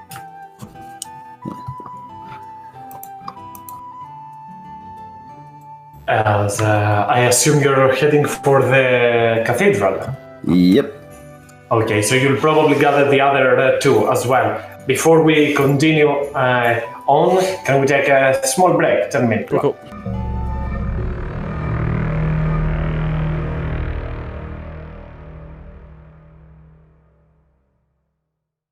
Oh, did we take both of the maces? No, just to the basic interruption. Ah, okay. Yeah, I said remove the ones that you did not get. I was originally, yeah. Did you leave the Ring of Truth Telling behind, I assume, as well? Yes. Right? You left it there, yes? Yeah. Good boys. I like that. It would have been nice to have. I thought we put it on Turnock. Tennock already not got behind his for the load. ring.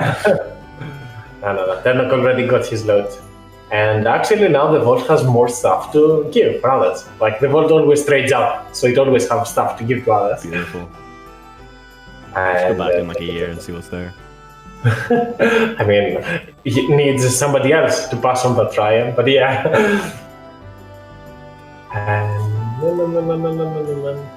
So yeah, as you move back onto the marketplace, all of you come at one another, and you can definitely, Madeline and the rest of the group that went to the Wilford Estate, you can definitely see the stares and the looks that Jorkul and Hearth are attracting.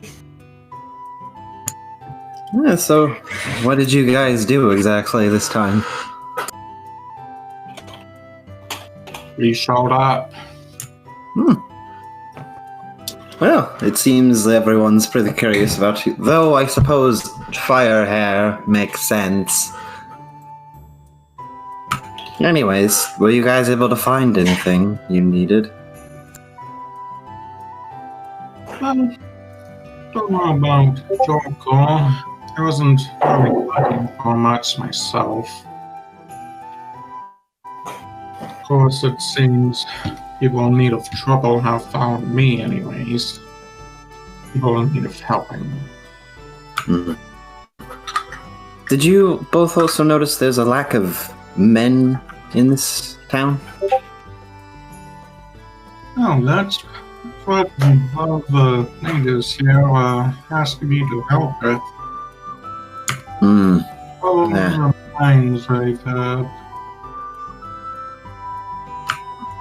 We were just at the estate, and it seems that, Mr. Wilford was very dismissive of the situation going on at hand.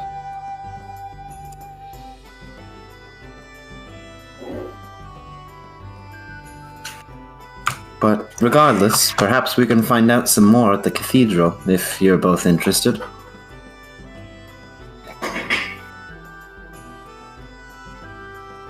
That's where I'm going anyways.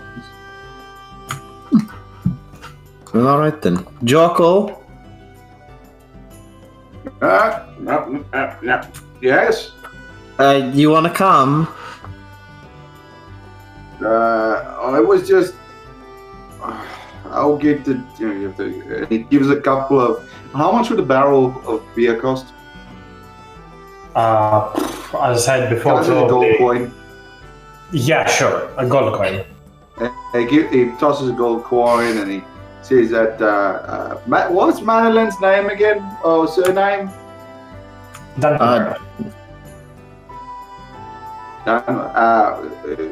And he turns his like delivered to Dunmar Manor. Okay, and he turns around and he walks back to you guys and he goes, what does where's Half? Shiny hairs? Is he? Did all the ladies already speak to him? It appears so. We're all going to the cathedral just to find out a bit more about what's going on in the town. Seems a lot of people are missing. Is this why there's so many women? Yes, it's not normally like this. And here I was starting to like your country. Okay, I follow.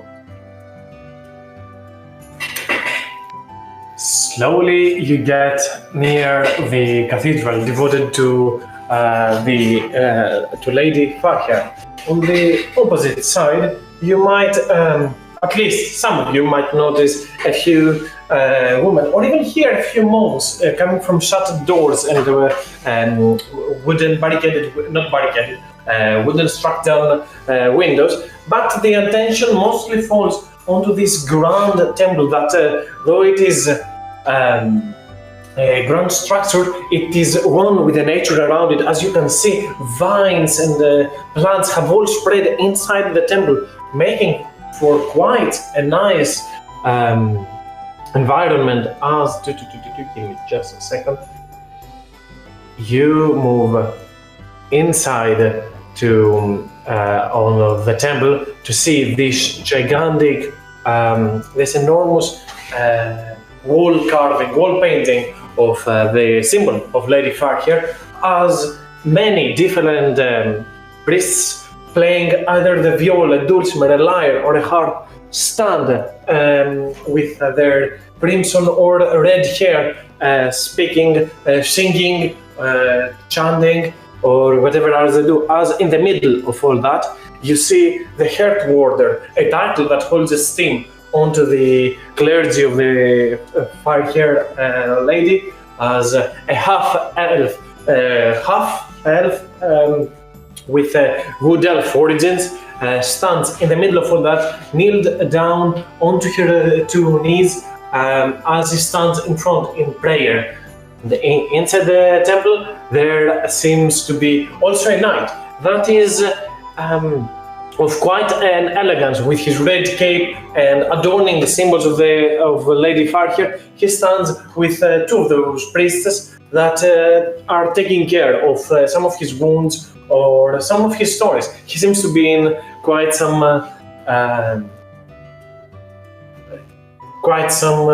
elevated spirits. He seems to be having fun, enjoying his stay. As aside from the Heart Warder that seems to be concentrating on a chant or something, the other priestesses all look at you as you enter, and the conversation stops, as even those that were talking with the knight just turn their eyes and look at all of you, as you are the center of attention now. Hello. Haven't been through here before, huh? I'm not sure if I'm acquainted with all of you yet.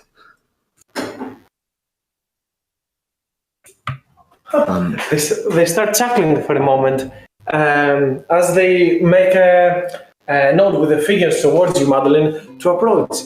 Look at that!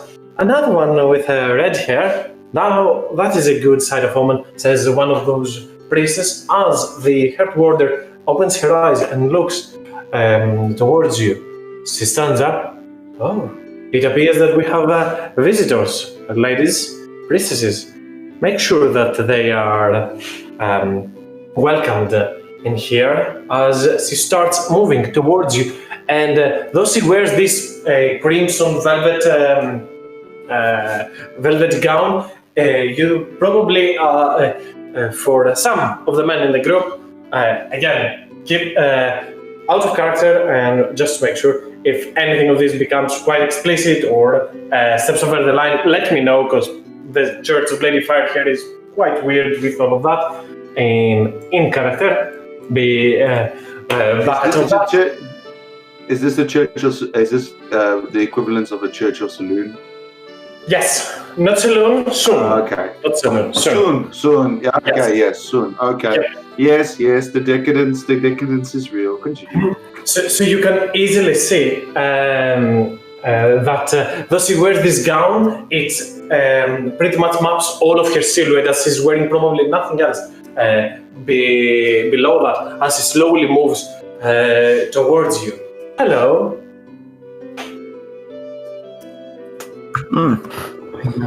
Greetings, madame. Anyways, so we were curious. It appears there's a lot of people missing in the town. You remind me of something, sweet thing, she'll say as she gently caresses your cheek, Madeleine. She will slap it away immediately. Oh, I'm sorry.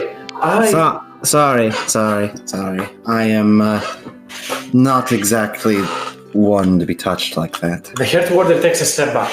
It is fine. It is actually something that I should have asked. My apologies, sincere. She will even bow in front of you, which is something that you do not commonly see into, let's say, lawful aligned deities. Madeline does bow back and apologizes again. Regardless, besides, I'm too focused on something at the moment for such things. Perhaps if this wasn't busy with this, and she'll kind of stand back up. I apologize, though I can't speak for the rest of my friends if that's what they wish to do. You might have, as I might have misjudged my actions. Sorry, Siren. Give me just a second. The cops are here. Amazing. As I might have, I have misjudged and made it some moves that might look some advances. This is not why I address you that way. It is the red hair of you and Sidenten's heart that is such a good omen. I just wanted to make sure that I was not dreaming. I did not make any other kind of advances. I apologize for that if it was conceived of that way.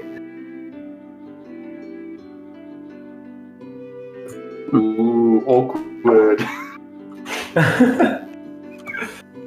Regardless. It feels like what's that situation? The situation when somebody goes like, do you want to go on a date? No, I wasn't flirting with you. I'm sorry. Yeah, something like that. But she's actually sincere about that. But yeah, I do appreciate the gesture. At least it's very welcoming. You said I remind you of something? I mean, at first, I'm not so sure. My memory might fail me, and as he says that, probably Talius, Nautilus, given that he has some experience with sea elves, and yeah, you can definitely say that this half-elf is probably around 80 years old or something. Quite young for a half-elf, but still quite some years into that. They live about 200 to 300, if I remember correctly. Yes. Something like that.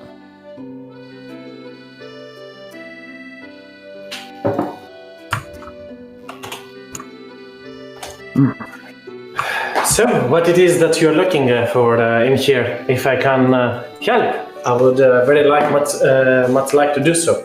Her eyes still staring, and whenever she gets a chance, takes a look back at her, back at you. Well, we're mostly looking to see what's gone on.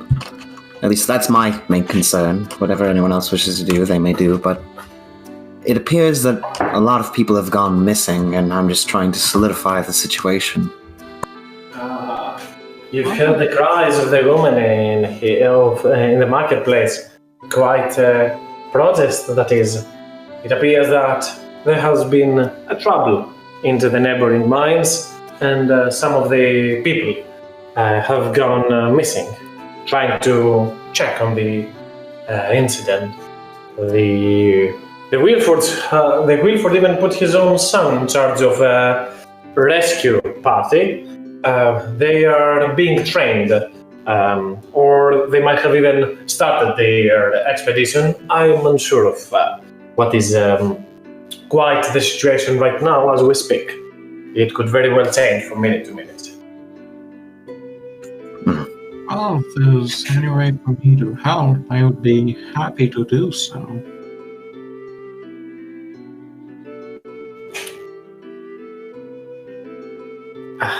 We would appreciate the help, but we tend to leave our noble lords at least some time to react to certain situations. The Wilfords, after all, were important figures all over the years in Woodgate. They've been quite kind to many of us. Is there a reward? Oscar's struggle luck. I'm afraid that the material reward would be something that the Wilfords could provide, but I do not know if such is the case. There have been some rumors that they are seeking people to do their to help them, an adventurers guild from the southern sides. You said material award. Is there what's a non-material award? Now that some people would like to know that they've done a good thing, feeling nice with themselves, or no worries, or an applause, acknowledgement, or even some would like a bardic tale to be heard about them. There are many other kinds of rewards that some might claim, even though it would not be of their intentions. Well, I don't know about you guys, but if there's reward one way or the other, I don't see no reason not to at least go and see what's going on there. I mean,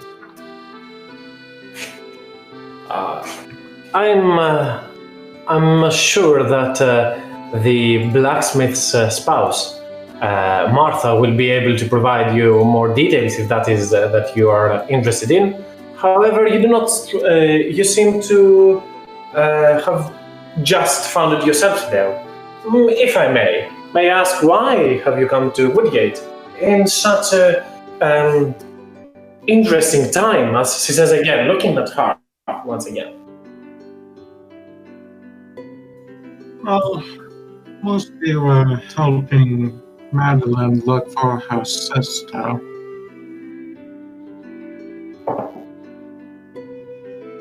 Oh, she went towards Madeline? Maybe that's who you remind me for. Your sister didn't have pink hair, she had a flush, a crimson red fiery hair, correct? She's rather tall too. I remember her. Did you touch her as well? Not in that kind of way, no. I was about to say, I'm very sorry if she ended up hurting someone. She's rather aggressive. I must admit, I haven't seen your sister for quite some time. Though I do remember when I was, before I became a Heart Warder, I remember admiring the red color of her fiery hair. Yes, I'll admit to it was a very nice color, and I miss it a lot. But we are still searching for her, and we came back here at a happenstance. Perhaps the portal opened because of this situation. Regardless, even if she's not here, we do intend to help. For reward. She will chuckle as Jordan says that and turns back to you, Mother, and says, "That is very nice of you to say." And she approaches but doesn't touch you, like puts your hand a little bit below your neck and says, it is very pleasant to see when someone is equally good looking on the inside as the outside. She just kind of looks back to the group. I'm good looking. What? Remember, you're not an old hag anymore. I was never an old hag. Valen, what is this? Before It was you mental. drank the potion. She was like 20 something. I mean, she wasn't that bad. I'll look back to the hardboard and just briefly explain our encounter with the ghost and then a toast and a view. Well, I'm flattered that you think that. Anyways, regardless, that's about all I had. I don't know if anyone else wishes to do anything. Talius, you look kind of... Do you need like a drink or something? Anyways. I mean, I could always use, just a little something. I could hold What are you talking about? I most certainly bonk Talius the back of the head. What does he mean, Natula's worth a little something? You see, this sea elf is thirsty for something more than water. And I conk him on the head again. Oh yeah, it's probably alcohol. Some of the girls, I bought beer. It's at the manor. Oh, some you of the sent it to my home. Some of the priestesses of the temple seem to be quite chuckling as Nautilus says this innuendo, as everybody probably gets what's in it. They're all adults. Everybody except Jurgle. Says he. Well, if you are in need of anything else, or you just want to say a prayer or two, the cathedral is always open. I will go and talk to the blacksmith's wife to find out what is the news, or who wants to join. And I am still. If you need something to drink, Talius, there will be drink at Madeline's home. Yeah, very well. Yeah, you would definitely help. I don't us, think. I I could don't always do a think bit you of will find praying. anything to. I'm obviously, I'm quite religious. Really? I pray. I do this sometimes. You pray? You do not look like the. Really? You do not. You do not look the. Yes, I definitely start shoving Talius out the fucking door. Come on, get out. And you just see Joko kind of like, as he's talking to Talius, and Nolas pushes Talius out of the door. Joko's like, he's like, what the hell just happened, and what's all this about being thirsty and not thirsty and all that, and just follows Nautilus and Talius out of the door. It was lovely meeting you, Dalios Hyphen. Remember the name. As you get pulled by the ear, I assume by Nautilus. And Madeline will bow too. A pleasure. And Just bow back and away. I thought probably actually stay here for a while longer. I mean, he is new to this plane, and then he hears about Lady Firehair. Of course, he's going to be interested, even if she isn't a genasi like him. Her name is catching his interest.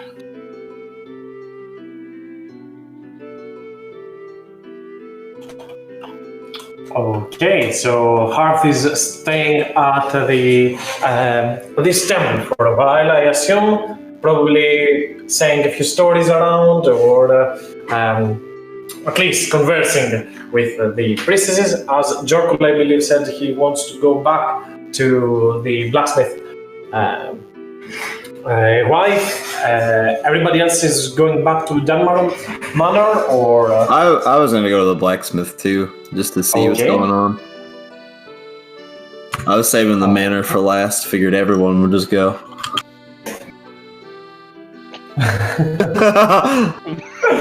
Are we sure we want to leave Hart there on his own? I mean, I can always go back. Okay. I will. Wait a minute, lady. This isn't a I'm not temple. a- It's a bathtub.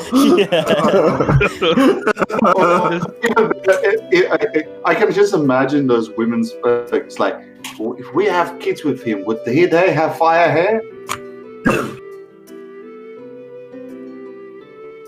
Oh yikes! No, at this point, if Talius is like really trying to go back, Nautilus would just have him on his shoulder at that point. Just come on.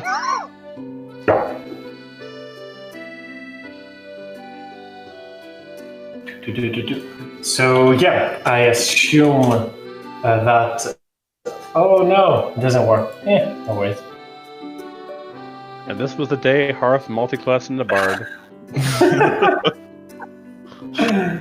Nah, not gonna be like that. Yep. So. Oh my god, I'm Brock. Next time, Madeline's just gonna be the Krogunk. You know, he just hits him in the you fucking stab spine. him, right? Yeah. Oh my god. As back you go into the blacksmith, into the marketplace. The crowd and the whole gathering has stopped as you see Martha over there, still having a sign closed in a protest on top of her blacksmith as he stands over there. You quickly approach to the young, sort of a young woman as she turns towards you. Oh, passers-by. Now that is sight to behold. If you haven't noticed, the shop is closed. Yes. We just talked to the women in the. I think you call it a church, and they said we have heard of troubles around about people. I might not look it, but I am a good tracker, and my friends here are very capable of finding people. Was wondering if there is some kind of reward to find the people that are missing in this town. I'm sorry, but I cannot offer any gold rewards. Kind of then looks to the very others members of the group. If you have heard, which I assume you have, since you came back to me, our husbands are currently in a mission, an attempt to assist on the mines. So money is a little bit tight. All the women around managed to gather a few coins, but it is not much. It is, if it's even for me at least, if it's a single gold coin, then it would be worth the effort to find your family and friends. And you are a blacksmith, yes? A wife of one, but I know the trade. Your husband, he is a good blacksmith, yes, as well? The best one in Woodgate, but that doesn't mean much when you live next to the dwarves. Well, I am sure you will have information or know of people that might help us. So, is the reward at least 1 gold? She looks confused for a moment, looks to the others for some guidance. I understand how Jerkle means it, but I just want to give it for the others to interact as well. As she kind of looks to the others for some comment or anything that would say, so they clear up this. I can imagine. I can imagine she's looking at them like, "Is this guy serious?" A single gold is more than enough. Sure. Yeah. I can offer that. Oh, the bot died. Oh, it's offline as well. Thought it was just the music. Yikes. part. Let's see if you do. The server probably is down for the bot. In any case, back to that. She will say, surely I can spend a coin. Heck, even more, but would you really do that? It is. The guy looks at her and says, "This is. It is. Yes. If you give me single coin, I shall hunt. I shall find. This is." Here, she picks up about worth of 35 coins in total. This is all you could amass. If you can return our husbands back here, that would be very little of us to give you, but it would mean a lot. I do not know about the rest, but I shall follow. I shall hunt. And he turns to the rest of them and says, I need to go talk to some people. I shall some of the hunters and such outside. I shall be back shortly. And Jerkle will leave and he will join them again at the manor, but kind of like in character, he's going to go and try and utilize his background to try and find out some information about what's going on. Okay. So, as you said, you'll go around trying to spend some time talking to one another, get some information, right? Yes, and I'll meet them back at the manor so they can continue asking more questions and such. But Jerkle basically just takes a single coin and starts walking away, and then goes and basically roughs up some people around the area. Not rough up, but basically ear to the ground as he talks to some of the hobos and less savory fellows and members that he knows regards to what's going on and if there's anything interesting regards to rumors that the underbelly would know.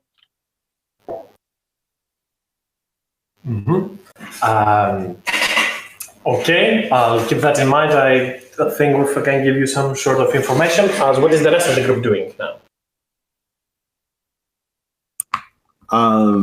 Well, I suppose she would start making her way back to the house and just remind everyone that they're welcome to come and that they're free to spend the night.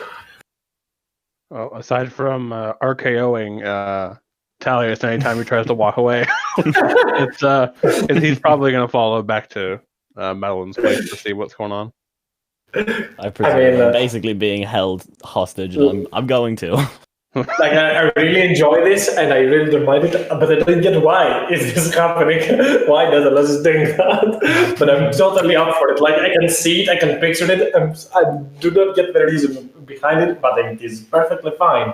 As you start moving towards the Dunman Manor, hopefully that's the bar. Oh, Nautilus is trying to keep Talius not distracted. Focused. It's also just good for comedic relief. Yeah, I like it. Yes. No. As I said, I very, very much enjoyed it, but I was missing the cue. In any case, as you're moving towards there, you hear a voice as you're moving towards the manor from pretty much above the hill behind the house or something like that. Here you were back, little one. And it took you so long to find an old friend. As you all turn your eyes and see a half-orc with a longsword on his back, wearing some splint armor as he stands on top of the hill, and obviously addresses you.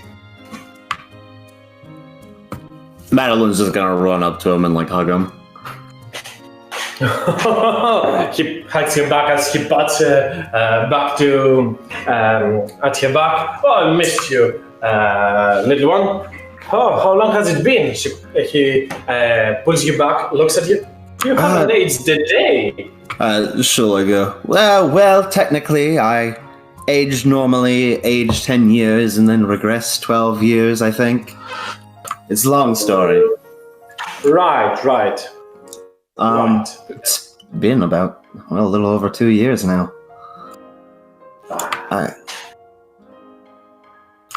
You've come home, I see. I appreciate that you've kept it in touch. I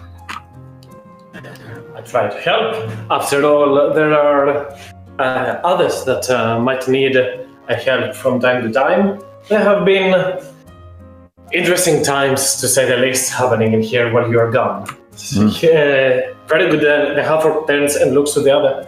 Hello, everyone. I should introduce myself. Name is Verug Christus, who I have the pleasure to be meeting.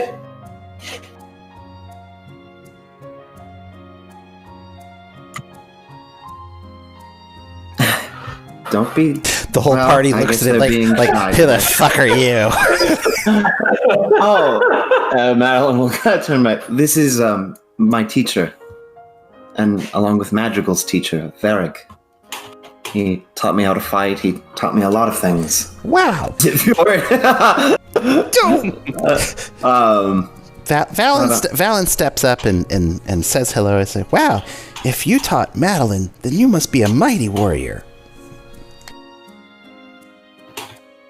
I am indeed one, and this is not at any form an exaggeration nor flattery. I am the mightiest warrior you might have ever seen, he'll say as he turns to Madeline, winks at her, as he obviously is joking, but he's also having quite some fun playing this hero role right now. And Valen is totally 100% serious. Who are you, young man? I'm Valen. I'm Valen Velesen. I'm helping Madeline. She occasionally, not that she needs help, but occasionally she lets us help her. He comes around and gives you a firm handshake, a very firm one, a very strong one, as you probably feel the bones in your palm clattering. As he does that, he stops and kind of turns his hand and looks at his own palm, as probably he felt and sees some liquid, probably from the eyeball that he just almost squeezed to. Sorry, I must be getting sweating, as he doesn't look back at your hand. Yet, Valen, you can see symbols of the yellow god adorning his splint armor. Aha.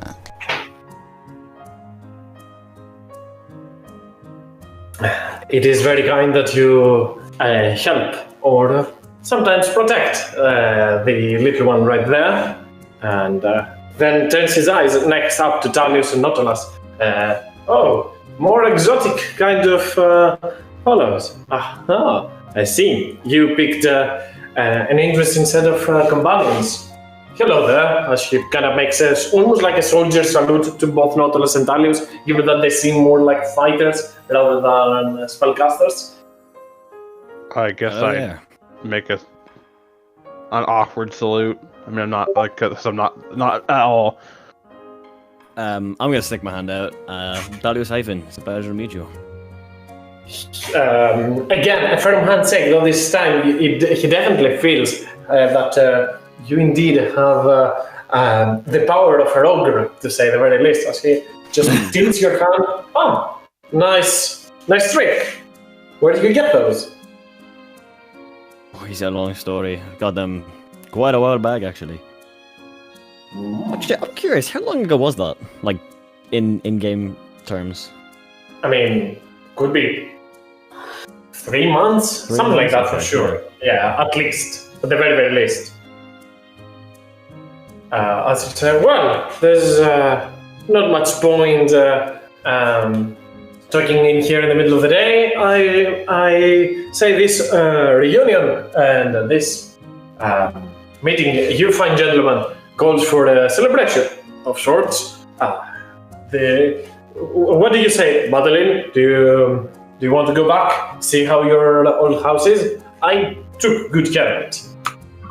I know you did, and I appreciate it. I'm sure Hearth and Jokel can find their way here. Plus, well, our other friend will lead them here. Yes, I think that sounds lovely. Okay. And quickly, Verg travels with you back onto Dunmer Manor, as we say, and indeed, it on top of the door, you can read a sign that is obviously wood carven and handmade that says Dunmer Manor. Probably as a Madeline, you see it. You remember that Virug was joking that you two, Madeline and Madrigal, were his two princesses, and you deserve to live in a manor. Hence, why he named this place Dunmer Manor, even though it's not a very, very big hut. But it is quite well preserved as you walk back inside, and nothing has changed the position. Everything is on the same place that it used to be until you left. Though everything seems to be in quite a better state. The wood has been not only preserved, but even reinforced, made better, so it's more appealing to the eyes.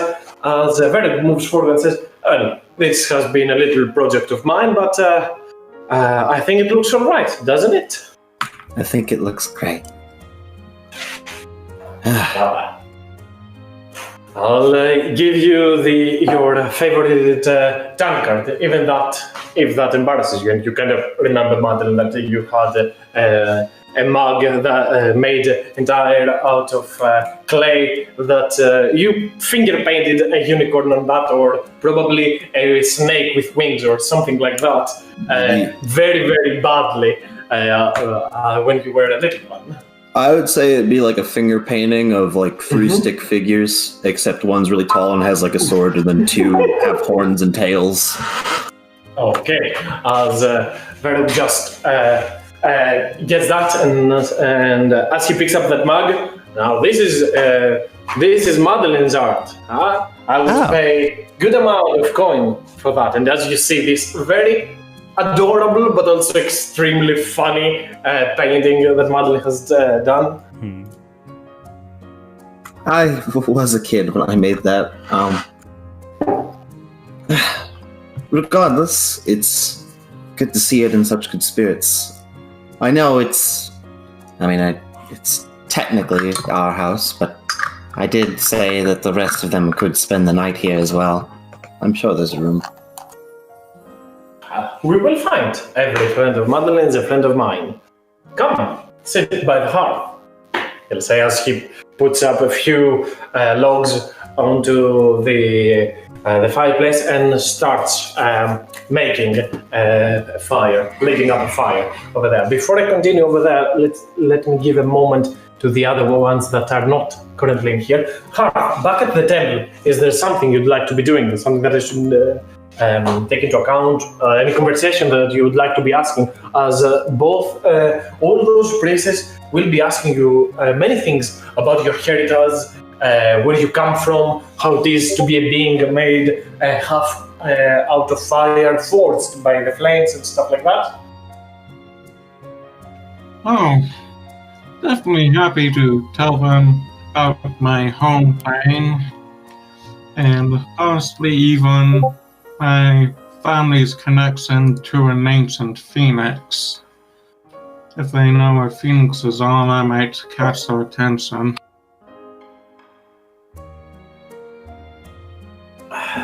As you narrate the story, you see that many, even, you know what, make me a performance check as well.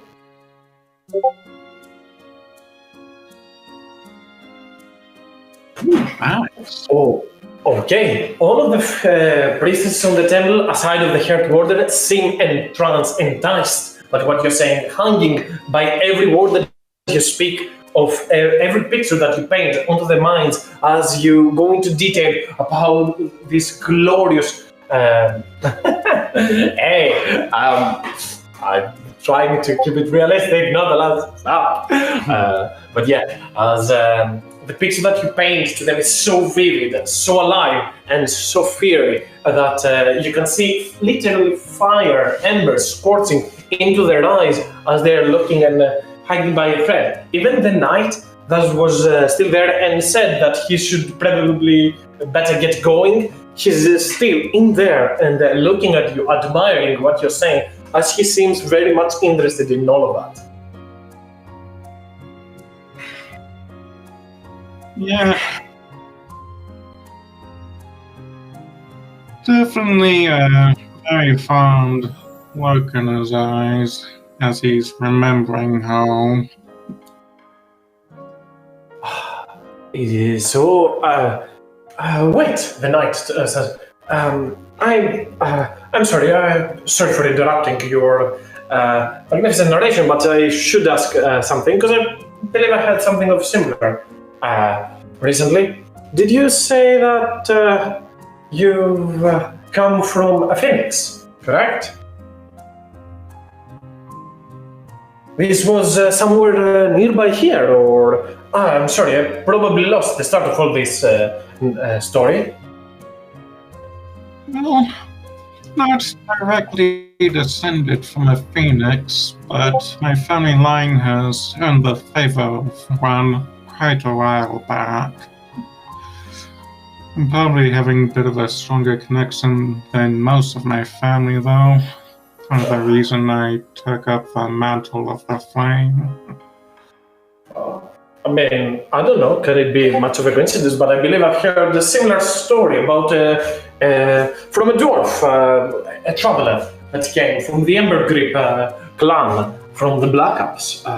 They were talking about a being that is precise as you've described.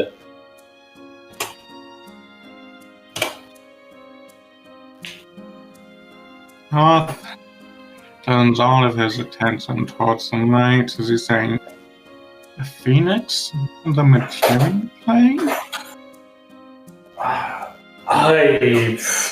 I'm not sure about the details. It is a story that somebody said to him, that somebody else said to him, that somebody else witnessed. A glorious battle taken down into the depths of a volcano near Holbordor. Probably it will have more if I have again the world map, so I'll put back the world map for stuff like that. Holbordor is over there.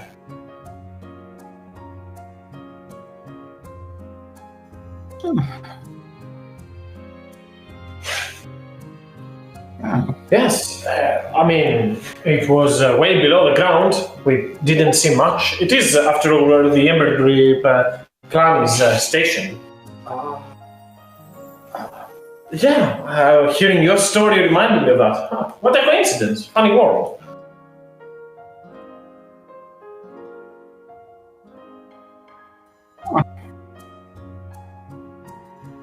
Hopefully, there'll be time for me to pay them a visit in the future. Right now, I'm a bit more concerned with helping my friends and helping Madeline find her sister. But sounds like I'll have to pay them a visit in the future. As you continue on, probably, if you want to ask something else, go forward. I don't have much of more clues to give you with that night, but you got at least a clue. If there's something you'd like to ask, go forward so I can shift to Jorpul.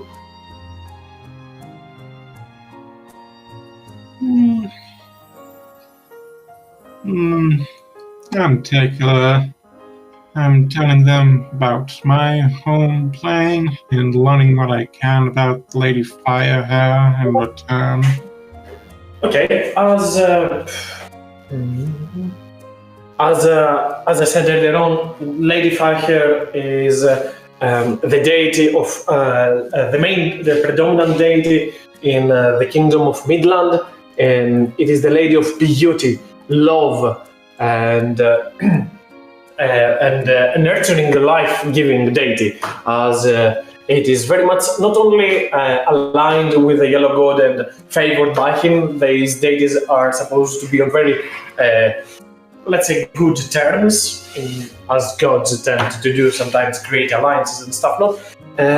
You learn more about her and how she embraces the freedom of spirit the love aspect of her, able to seek out and find not only romantic relationships but other sort of like friendships and stuff like that out there to spread this wonderful emotion that she favors.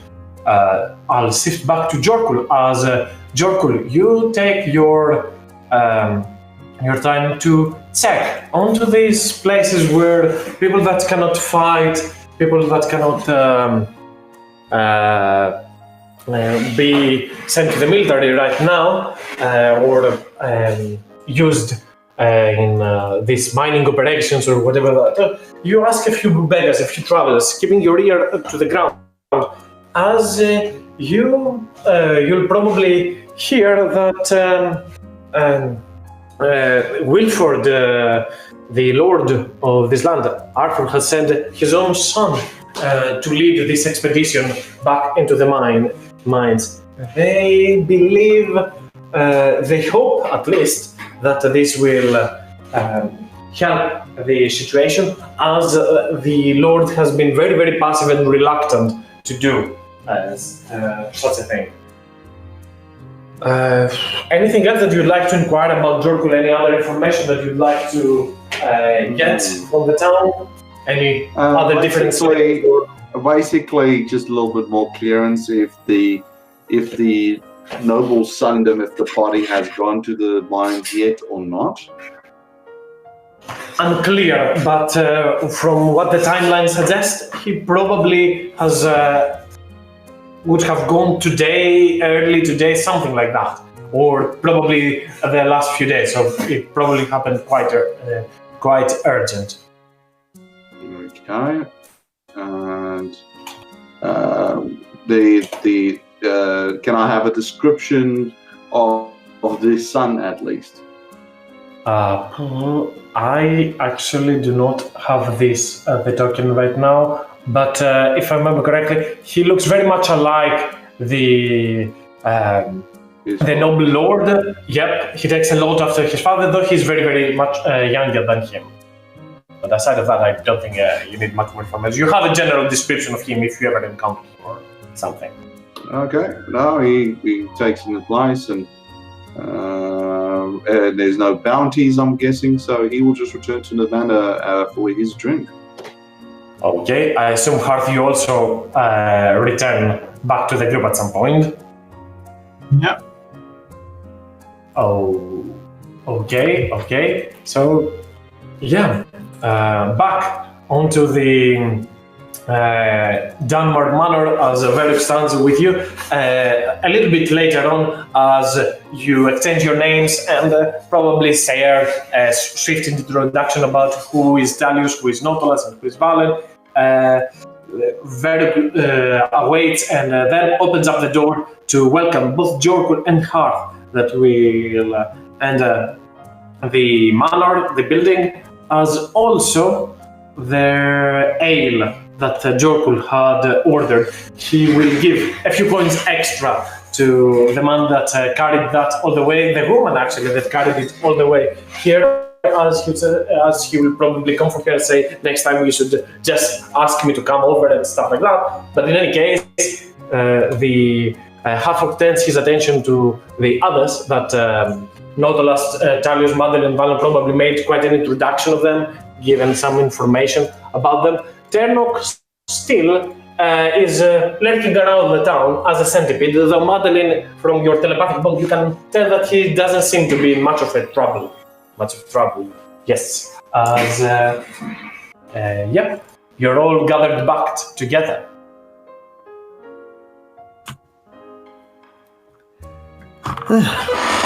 Well, here we are.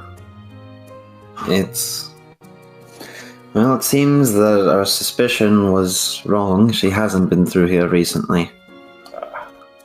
Your sister hasn't was never an easy person to track. And she didn't really follow any sort of rules or anything, if I remember correctly. She did. She always liked to dare herself to go into the worst parts of the woods nearby. We got very close, though. We followed her trail, went through the various towns, figured out she was on another plane. We went to a temple with a trial that she had failed, and we were thinking if we would pass, we would just find her, but it just gave us some options, one that would befit all of us, and this was the one for me, but... Fail? Your sister has been many things, but failing something? That doesn't sound like magical. You sure about that? I think... Considering failing the test would have meant banishment to another plane, that could have very well been her intention from the start. Or maybe she went where she wanted. Either way, the Sphinx didn't want to give a straight answer, because why would it? You see Madeline's like very annoyed with Heliocasty and her crypticism. But either way, I mean, we know she was tracking down Mount Celestia, we know she was studying the Hells, but now it's just... I mean... she's just always on the move, I guess, but...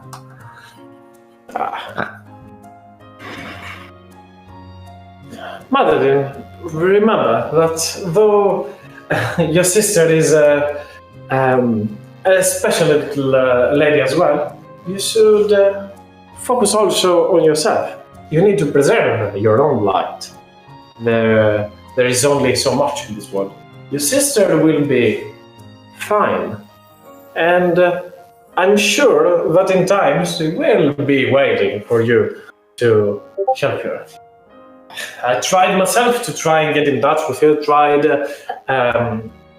some scribes, tried some scholars, but I didn't get much in return. But you now are telling me that you met a Sphinx, a guardian of a vault that is as ancient as old as not only the story of this city, this nation, probably even longer. Strange things happen to interesting people, and I'm sure one way or another, Madrigal will turn up. Besides, even in here, there have been strange times, and I'm not talking just about this fuss in the marketplace.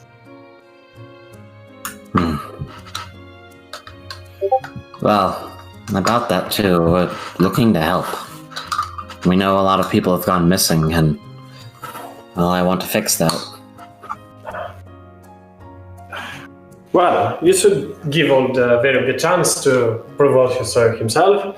I've been asked by the noble lord of this land to find some people that can help, so he can right this wrong or this, so he can pay this distraction as something that he will be able to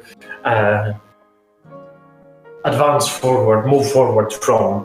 I've been away for quite some time. If I was there, I would probably be with the other men of this town, trying to find out adventurers that would dare take onto dangerous missions, and I believe I've found quite a place for those. Do not worry much about that.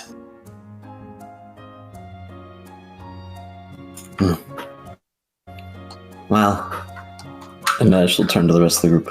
I'm sorry if this ended up being a waste of all your time. But regardless, I would like to do what I can to help.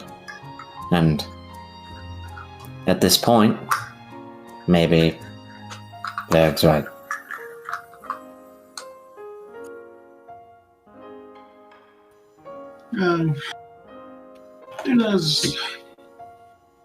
There's no trouble.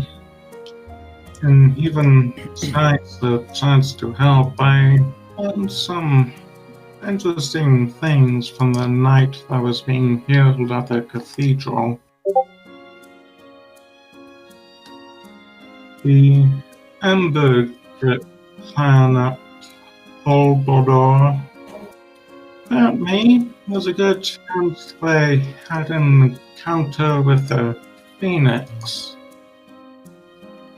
And the Phoenix on the material plane would be very rare. Once we've finished helping out here, I'd appreciate being able to find out more. Well, that sounds good. Oh, Varrig, I know Magical hasn't been back, and you probably haven't seen much of her, but you said you looked into her at some point. Have you heard anything about a Dragonborn that was traveling with her? No, not really. No, I can say. I haven't heard much of that. No, I heard that the only thing that I was able to find out about your sister was my daughter was that she has become a quite skilled fighter. But not much other than that. The last thing I remember after all for her is storming off, probably down in the woods once again. No, she always liked to go wherever it was restricted for her. Whenever she heard that you cannot do that, she would follow. I wonder if people just told her to not follow the rules, she would just end up following them. Maybe that's the way I should go with Madrigal. As you're talking, you hear like the wind billowing inside this hovel. It is quite a windy night. Varug goes forward and shuts the door, close the window close. It says, "A strange feeling. I've felt quite some time now that I've been followed. Something is always on my tail. Something is happening. I don't know how to express this. If it is like the wind that haunts me. I know that sounds crazy, but why would something haunt you? Go ahead, Nautilus. One moment, Madeline. Oh, Nautilus is just gonna sort of mid-conversation is gonna stand up and just sort of walk outside. Okay. Varug will look towards Valen and Talis probably. Did I say something about kind of poses over there? No, I'm sure you've got some great stories. Talius has some good ones. Actually, some of the best stories. Well, I mean, you've all got great stories. Give a moment. And I think Madeline wants to follow after Nautilus. Okay. Back inside, he will turn his attention to seeing Jorkul, seeing his armor. They'll probably exchange some war stories. He'll see her. Then his eyes will meet on Valen, and he will look onto your tome that you're carrying, your, let's call it, spell book, and say, "That is an interesting little book. Where did you get to find it?" Oh, it was a gift to me. It really is a wonderful gift. It was gifted to me by a magical creature. It came down from the clouds and gave it to me. Isn't that awesome? It is indeed. It carries the symbol of the yellow god. I am surprised, I'm excited and glad to see people that share values similar to mine are traveling with Madeline. It means that I've managed to teach my little girl a few things. Well, she seems to attract a very colorful palette of people. I'm not so colorful. I mean, most of you are. He'll get up, interrupt you. Most of you are blue, though, right? Well, the blue crew. I'm Aqua. It's true. It's true. but it's shades of blue, and there are more than 50. Oh god. 50 Shades of Blue. Huh. I like that song. Oh god. That is not our It's canon. It's been said in game. It's canon. Is that our team name? 50 Shades? No! I was about to go for it and say... somebody asked us, why did you call them? That's like, that was how the guy looked after we were done with him, and then everybody's like, no. I was about to say something about the 50 Shades of Grey, kind of a burning bell. This is where I was going, but it went a whole different route now. But yeah, I feel. I was referring to microtones and jazz. Thank you very much.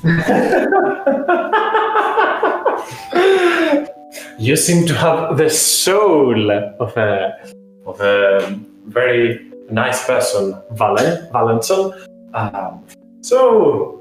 You said a celestial being gifted this to you. Indeed. It's a bit of an arrangement we have.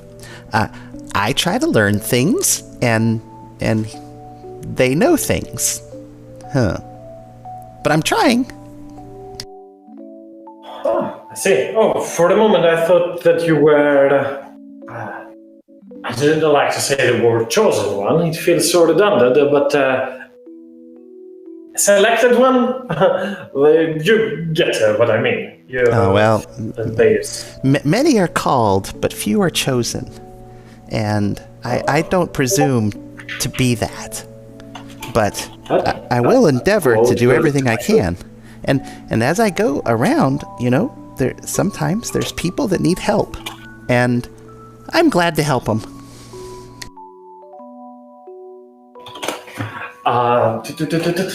As a very real chuckle, smile at that. Stop, man! Stop! We invaded the harem, please stop! Very well done, what you say. It is funny. In times of distress, as right now, there have been weird things happening in this town as well. Some people believe that, for instance, this town has a divine caretaker. Many of those believe that it is the presence of the temple. He then turns his eyes towards Talius and I would assume to an extent Jorkul, and I don't doubt that they are not quite divine in there, if you are getting what I mean. Then it turns back to the others. But this feeling that there is a good spirit out there helping those in need helps you sometimes to drift and not think about much. Think that this is a fine place to call home.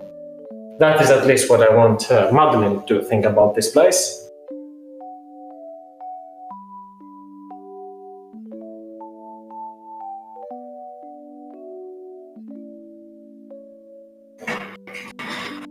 Back on the outside, given that there is a pause on the inside,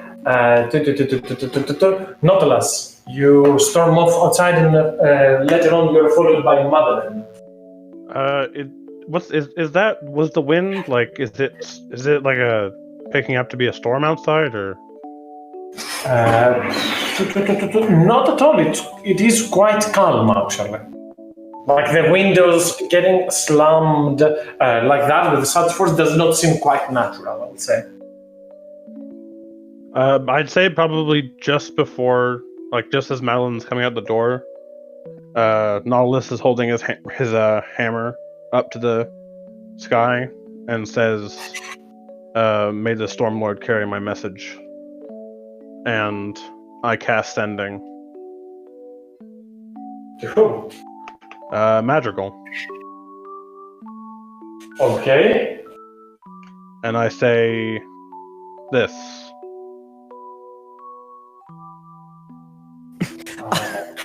I went back to the tab and I thought he just said, "Oh shit."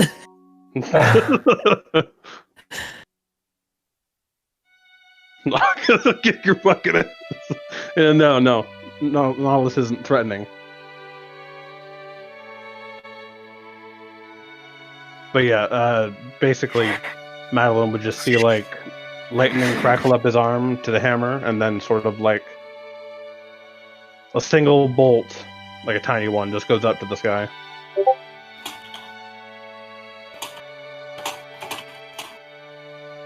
Are you all right? Yes. Sorry. I was just thinking on something, and I thought I might try it.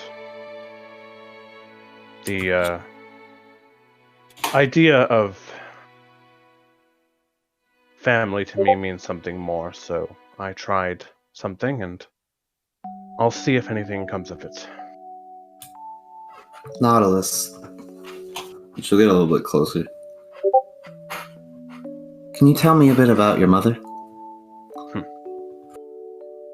Well, I did not know her for very long. I was still a child, around 5 or 6, when I was separated, shall we say. She was... Well, she was as nice as they come. She, it's hard to say. It's been so long, and I've spent so much time in every different place. I've with the elves, and then with my crew. I just worry that someday I might forget her face. And Madeline's just gonna kind of hug him from behind. And we'll help you remember. And we'll find her. And I'll make sure you don't forget. By the way,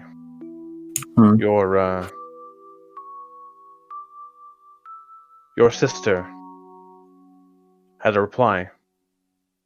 That message was to her. She what?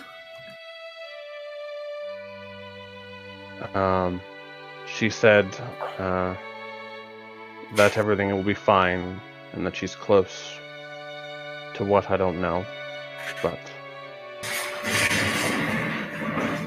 that's the first time she responded to a message, I think, so that's progress, right?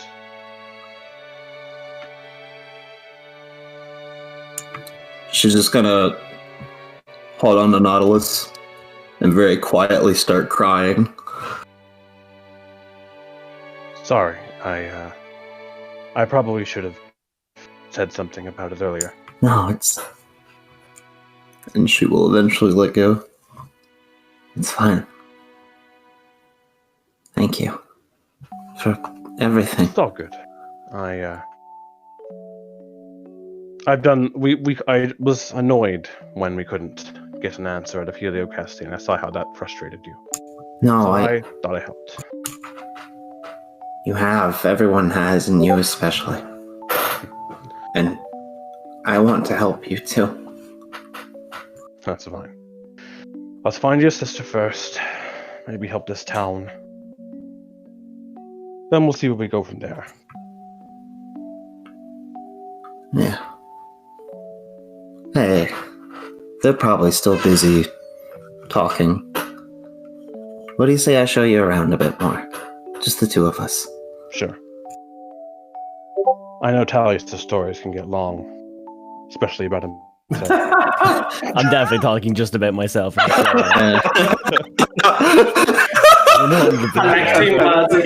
This is Just one second. and this is where this awkward thing happens, where the rest of the party is inside, and these two disappear. And the Joker's like, "Tell us what you were talking about in the the temple," and then it's like, "I wonder where's Madeline and Nautilus?" Back on the inside though, as you probably wonder, that Jork it will definitely not be able to make Talius stop talking as he's constantly going on and on of how his fighting style is supreme and how all of his stories. I've probably explained every single fight we've been in, but made myself like the hero in all of them.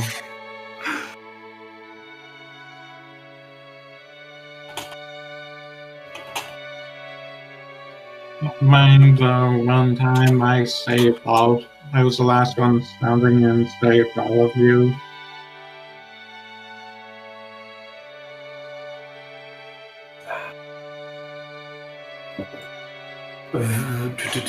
I live back on the inside as Verug hears all of these stories, quite impressed with what have you done.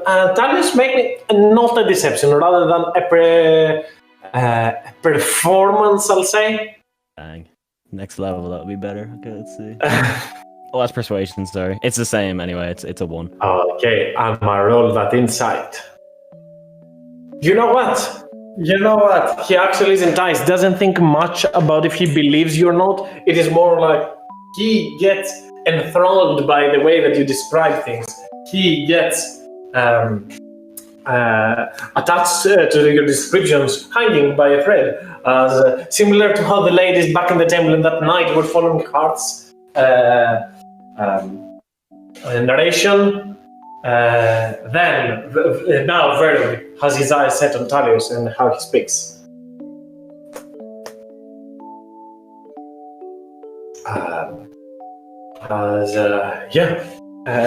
Back on the inside, anything else you guys would like to be doing? Because I see there is some action going outside, and I would like to give them their attention as well. So, back on the inside. I'll let Talius have his glory day. Every day is a Talius glory day. Yeah, It's true. Honestly, from those stories. I'll be correcting all of his embarrassments tomorrow, though. And I'm just making sure that half like put barbecue or beer, or didn't he in the end? Can we get in Jorkul, sorry? I missed. Previously in Roll20, half said he was going to basically set a light to Jorkul's beer. So he's like, I just wonder if he still did that, or are we all happily drinking some? Yeah, sorry, it, so he won't burn it all. But as everybody's drinking inside, Verug is certainly a man that enjoys a good drink. Obviously, he will not be getting drunk or anything, but he'll enjoy drinking and having some fun, learning all those things about Madeline. Even though he sometimes, you can see his eyes turn, look back at the clay mug that Madeline left when she went out with Nautilus, chuckle, and probably a tear will set in his eye as he will continue getting fascinated by all those stories. So cute. Back on the outside, as Madeline takes Nautilus by the hand to show him around this town. And over here is where we used to play a bit of ball. She'll point out a few various things. Over there, I fell out of that tree, kind of twisted my leg a little bit. And over there is where Madrigal took on 6 other kids all by herself, and she earned the reputation of the scariest girl in town. For a bit, at least. And then there's a lot of memories here. Well, they're certainly different. I mean, I will say it's pretty hard to fall out of a tree underwater. To be fair, it's probably hard falling underwater. Though, you'll have to show me around. I'm sure I'll find a way to fall off something. Do you intend to stay back home whenever you find a mother? Whenever we're just done? I mean, our group will always be friends, but at some point, all the journeys will come to an end. What do you intend to do? Well, I thought I would, when at the start of this, I didn't even know she was alive. So, I mean, I would probably reconnect, but I found purpose with you all. Getting HoD home, I mean, even after that. I mean, I can't let Talius be alone for too long. I don't want to know what he would do. Off fights and other such things. So, he'll probably have to do something pretty terrible to get rid of me. I don't intend to, but and she'll just point to the whole necklace meditation. I'd be able to come down and stay for a bit. If you'd allow me. Well, you'd have to get past my mother then. True. Though, you'd have to get past Madrigal if we do end up finding her. So, honestly, they're both probably just as fierce. Well, hopefully we can find a way to at least get everyone down to see what the Triton life is like. I'm very excited for it. To be honest, as much as I miss this place, I think you all have helped me a lot, and I know Madrigal says she's close, and I still wish to find her, but I think this journey has taught me that I've been living in the past. I'm still going to find her, but I haven't been trying to find her as if for living for her or for our future. I've just been looking to reclaim who she was. But she's probably changed, and I need to be able to accept who Madrigal is now, not who she was. Just like you've accepted me for who I am now. Yes, well, we'll have to cross that bridge when we get there. Hopefully that won't be too far along the road. Well, we don't have to cross either roads alone, at least. You got that right. You think we've kept them waiting long enough? Well, hopefully Talius hasn't gotten too jovial and, punch Varrogue in the face. I really don't want to walk back into a fight, but I think it would be, like us, like our group. I wouldn't have it any other way. As long as we're all together. That's what matters, right? How about next time I'll show you around the Triton station? I'm counting on it. I guess we go back.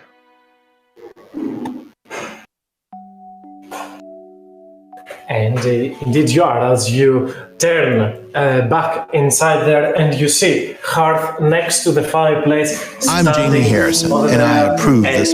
Has turned his back on Talius, though from time to time turns, looks at him, chuckles as he remembers those stories.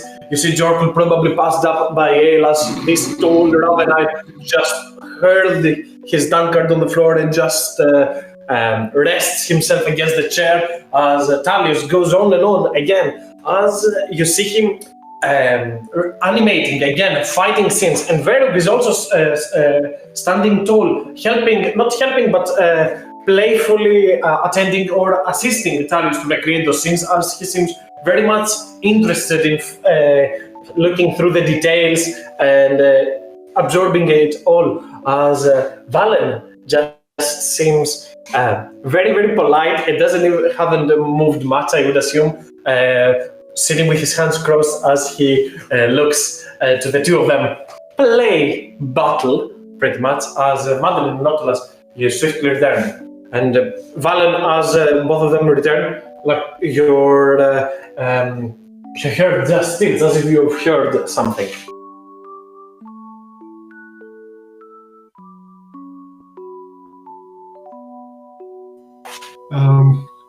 Well, when Hoth hears Alice and Madeline come back in, he just jokingly asks how your date went. About as well as yours at the temple did. Ha ha ha ha. Nautilus would probably just chuckle and I rocked into that one.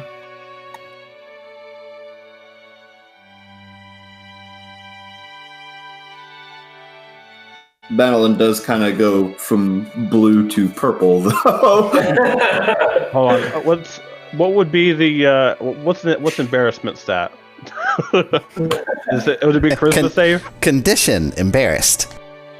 Yeah. I believe actually it is charisma, because charisma is your cool, per se. Like keeping your cool and stuff like that, so... Hey, look at those! Unfazed by anything! And one of those guys has, even a +5, okay. Not was your... Cold as a cucumber. Cleric has its mercy, yes?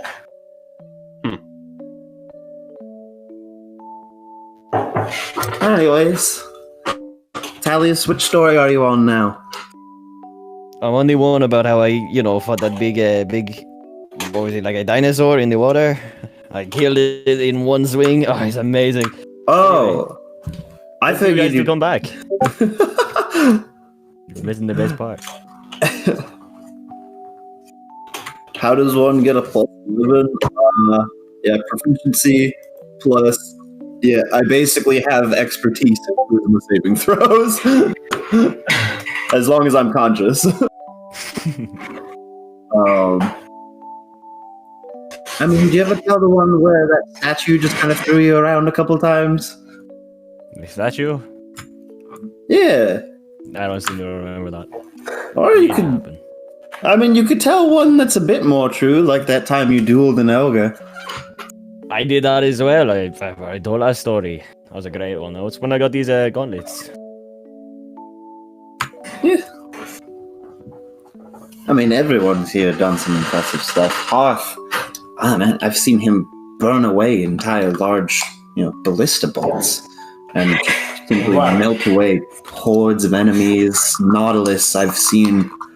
Nautilus was very impressive recently with his just taking out devils one by one. I can read really fast. From all those stories, Verog will kind of chime in, because there is only one I do not buy.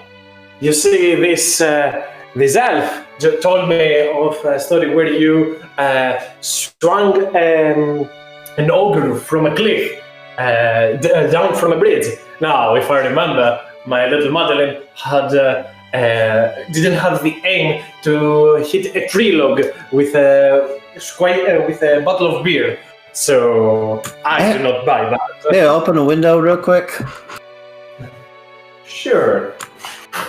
And she's gonna pull. What do I have that I can use? I assume that. Let's see. All right, you have anything that you don't mind being broken? Where's those beads of force?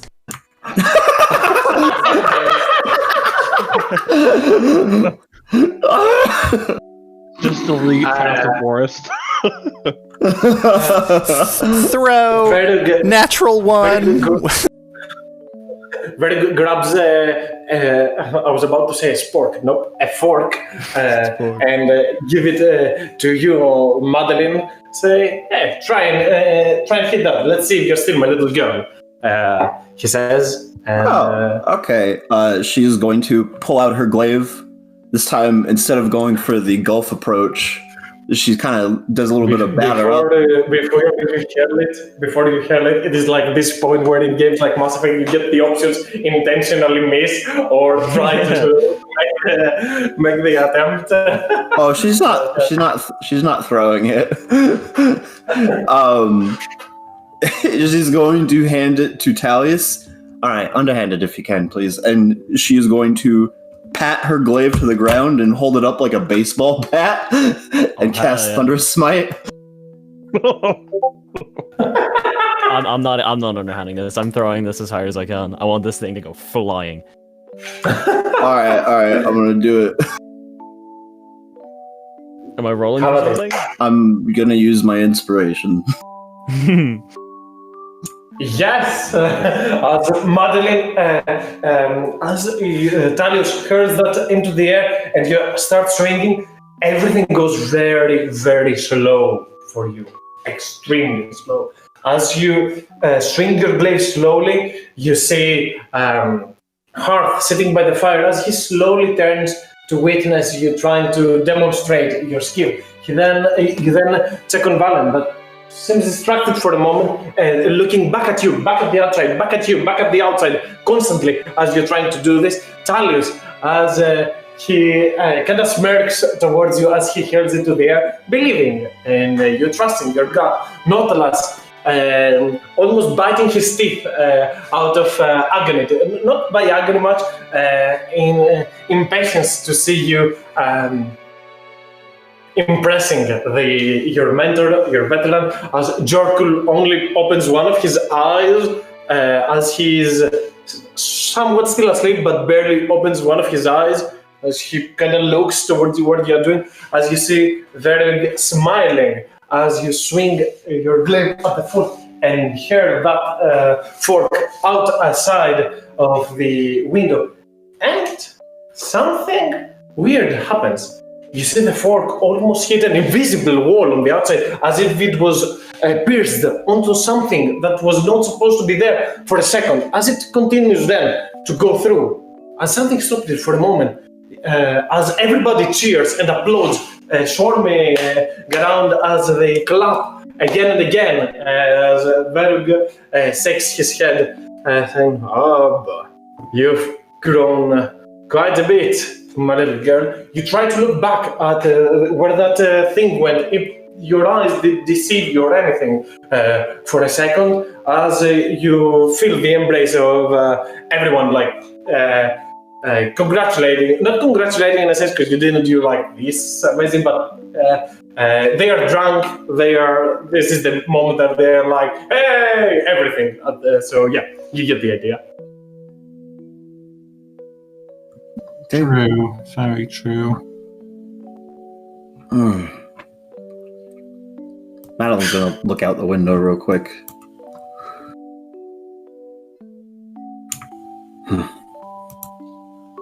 And presuming she doesn't see anything, she will just slowly shut it. Nope.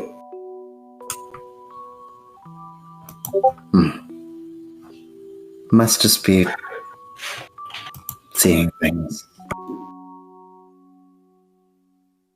It is the wind, Verug says. It is the wind. Just the wind. Right. Can I insight check for Rogue? Just out of, Sure. Still not at advantage, but not disadvantage. Madeline, link me Divine Sense just to make sure. Fiend the Dead Celestial, not something of that kind, no.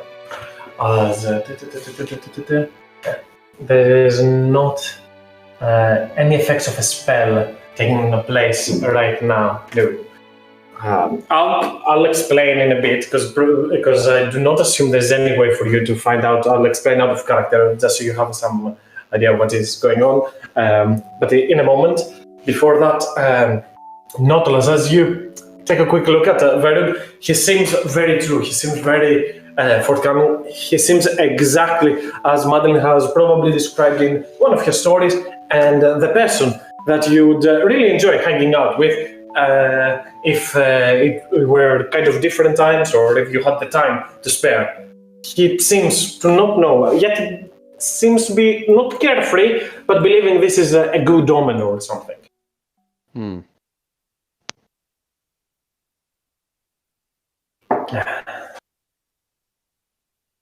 Well, Varug takes a step back. You can find out a place to see. I'm going to forfeit the right to my bed for Our Lady over there. After all, she needs her good rest, right, Princess? He turns towards Madeline. She's still kind of spaced out a bit, but yes, I'm sorry. Maybe I am just tired. No worries. After all, from what I hear, you just went through hell.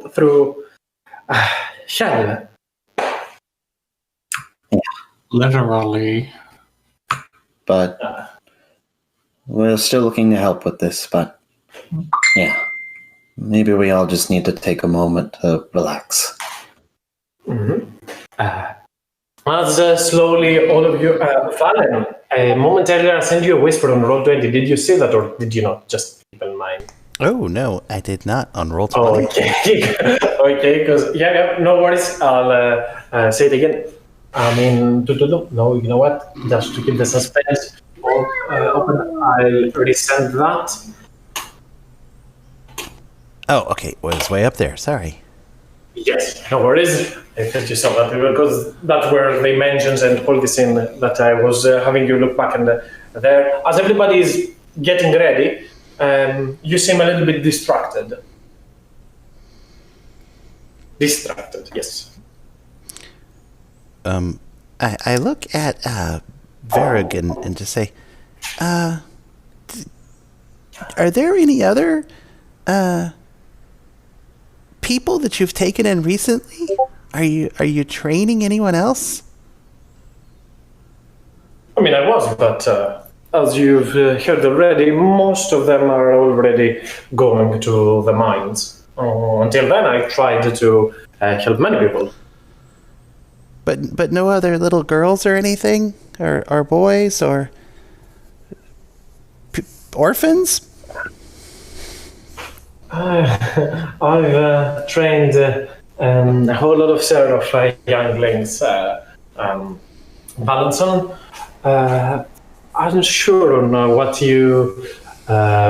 sparked your curiosity about that. He looks like confused a little bit, not insightful, confused.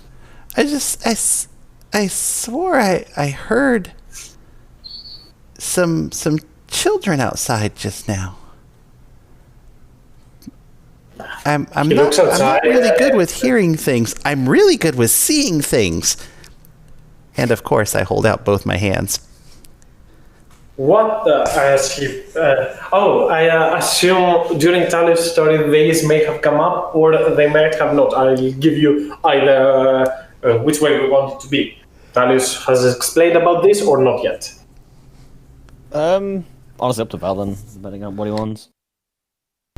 We could say that it was alluded to that there were some interesting effects, but not specifics. Okay. Probably would have thought it was exaggeration. Yes. So as he looks, he looks back and said, "So that was what I touched earlier on. I thought I was sweating."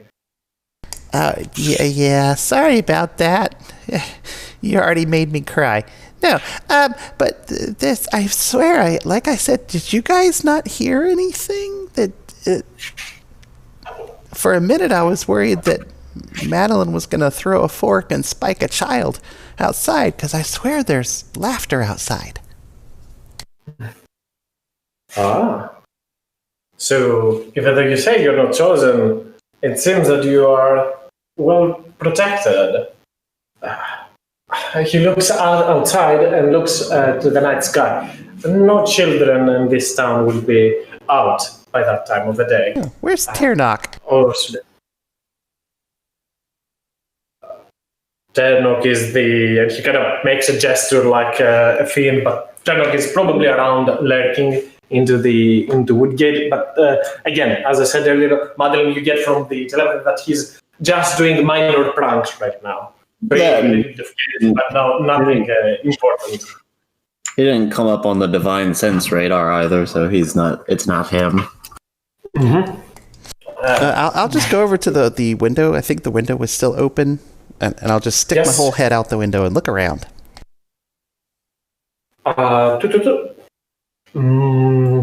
You know what? Make me a perception check. Why not? Okay, there's the What's roll, going on? and then Why are you waking me up? all my eyeballs. Hey, a 10. Okay. I don't have a Though you plus see- 11. It's okay. Specific saving throw. Do not worry much, as the only thing that you believe that you see, Valen, you're not entirely sure, is a weird flash of a bright green, red, yellow, and purple color onto the northwestern side of town, from where the gradual forest starts. Somewhere down into the forest. You believe you saw a sparking light over there, but nothing else. I explained to everyone that I think I saw a sparking light. And ask if there's any sort of rainbow magic in the area. Don't. I'm saying don't investigate. Might be another will-o-wisp. But this wasn't just this one color. It was like different. It was purple and bright and flash. It was You said you saw a kid before? I thought I heard a child. A child's laughter. I didn't sense I- any dead Inder Celestials. I shall go and see if I can find any tracks outside. But you must have... Did you drink last night? Oh, no. And Jericho will just hum to kind of like grunt a bit as he walks outside with a bit of a hangover and starts seeing if he can find if there's any tracks outside at all that might allude to if there was something standing out there.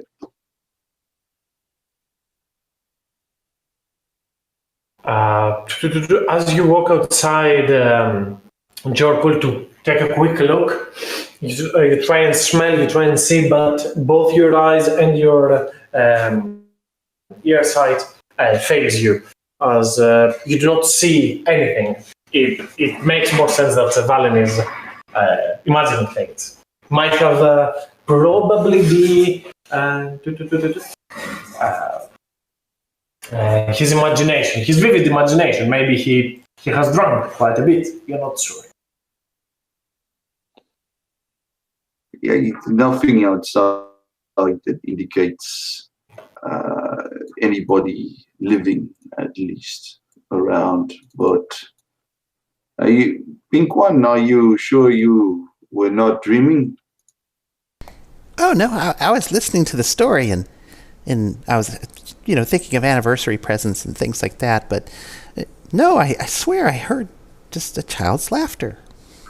Anniversary presents. I guess I'm getting ahead of you guys. I'm sorry. Anyway. Jerkle just shrugs and gets stuff ready to go to the mines. Anyways, I think we'll all agree that we'll go to the mines tomorrow, yes? Might be a good idea.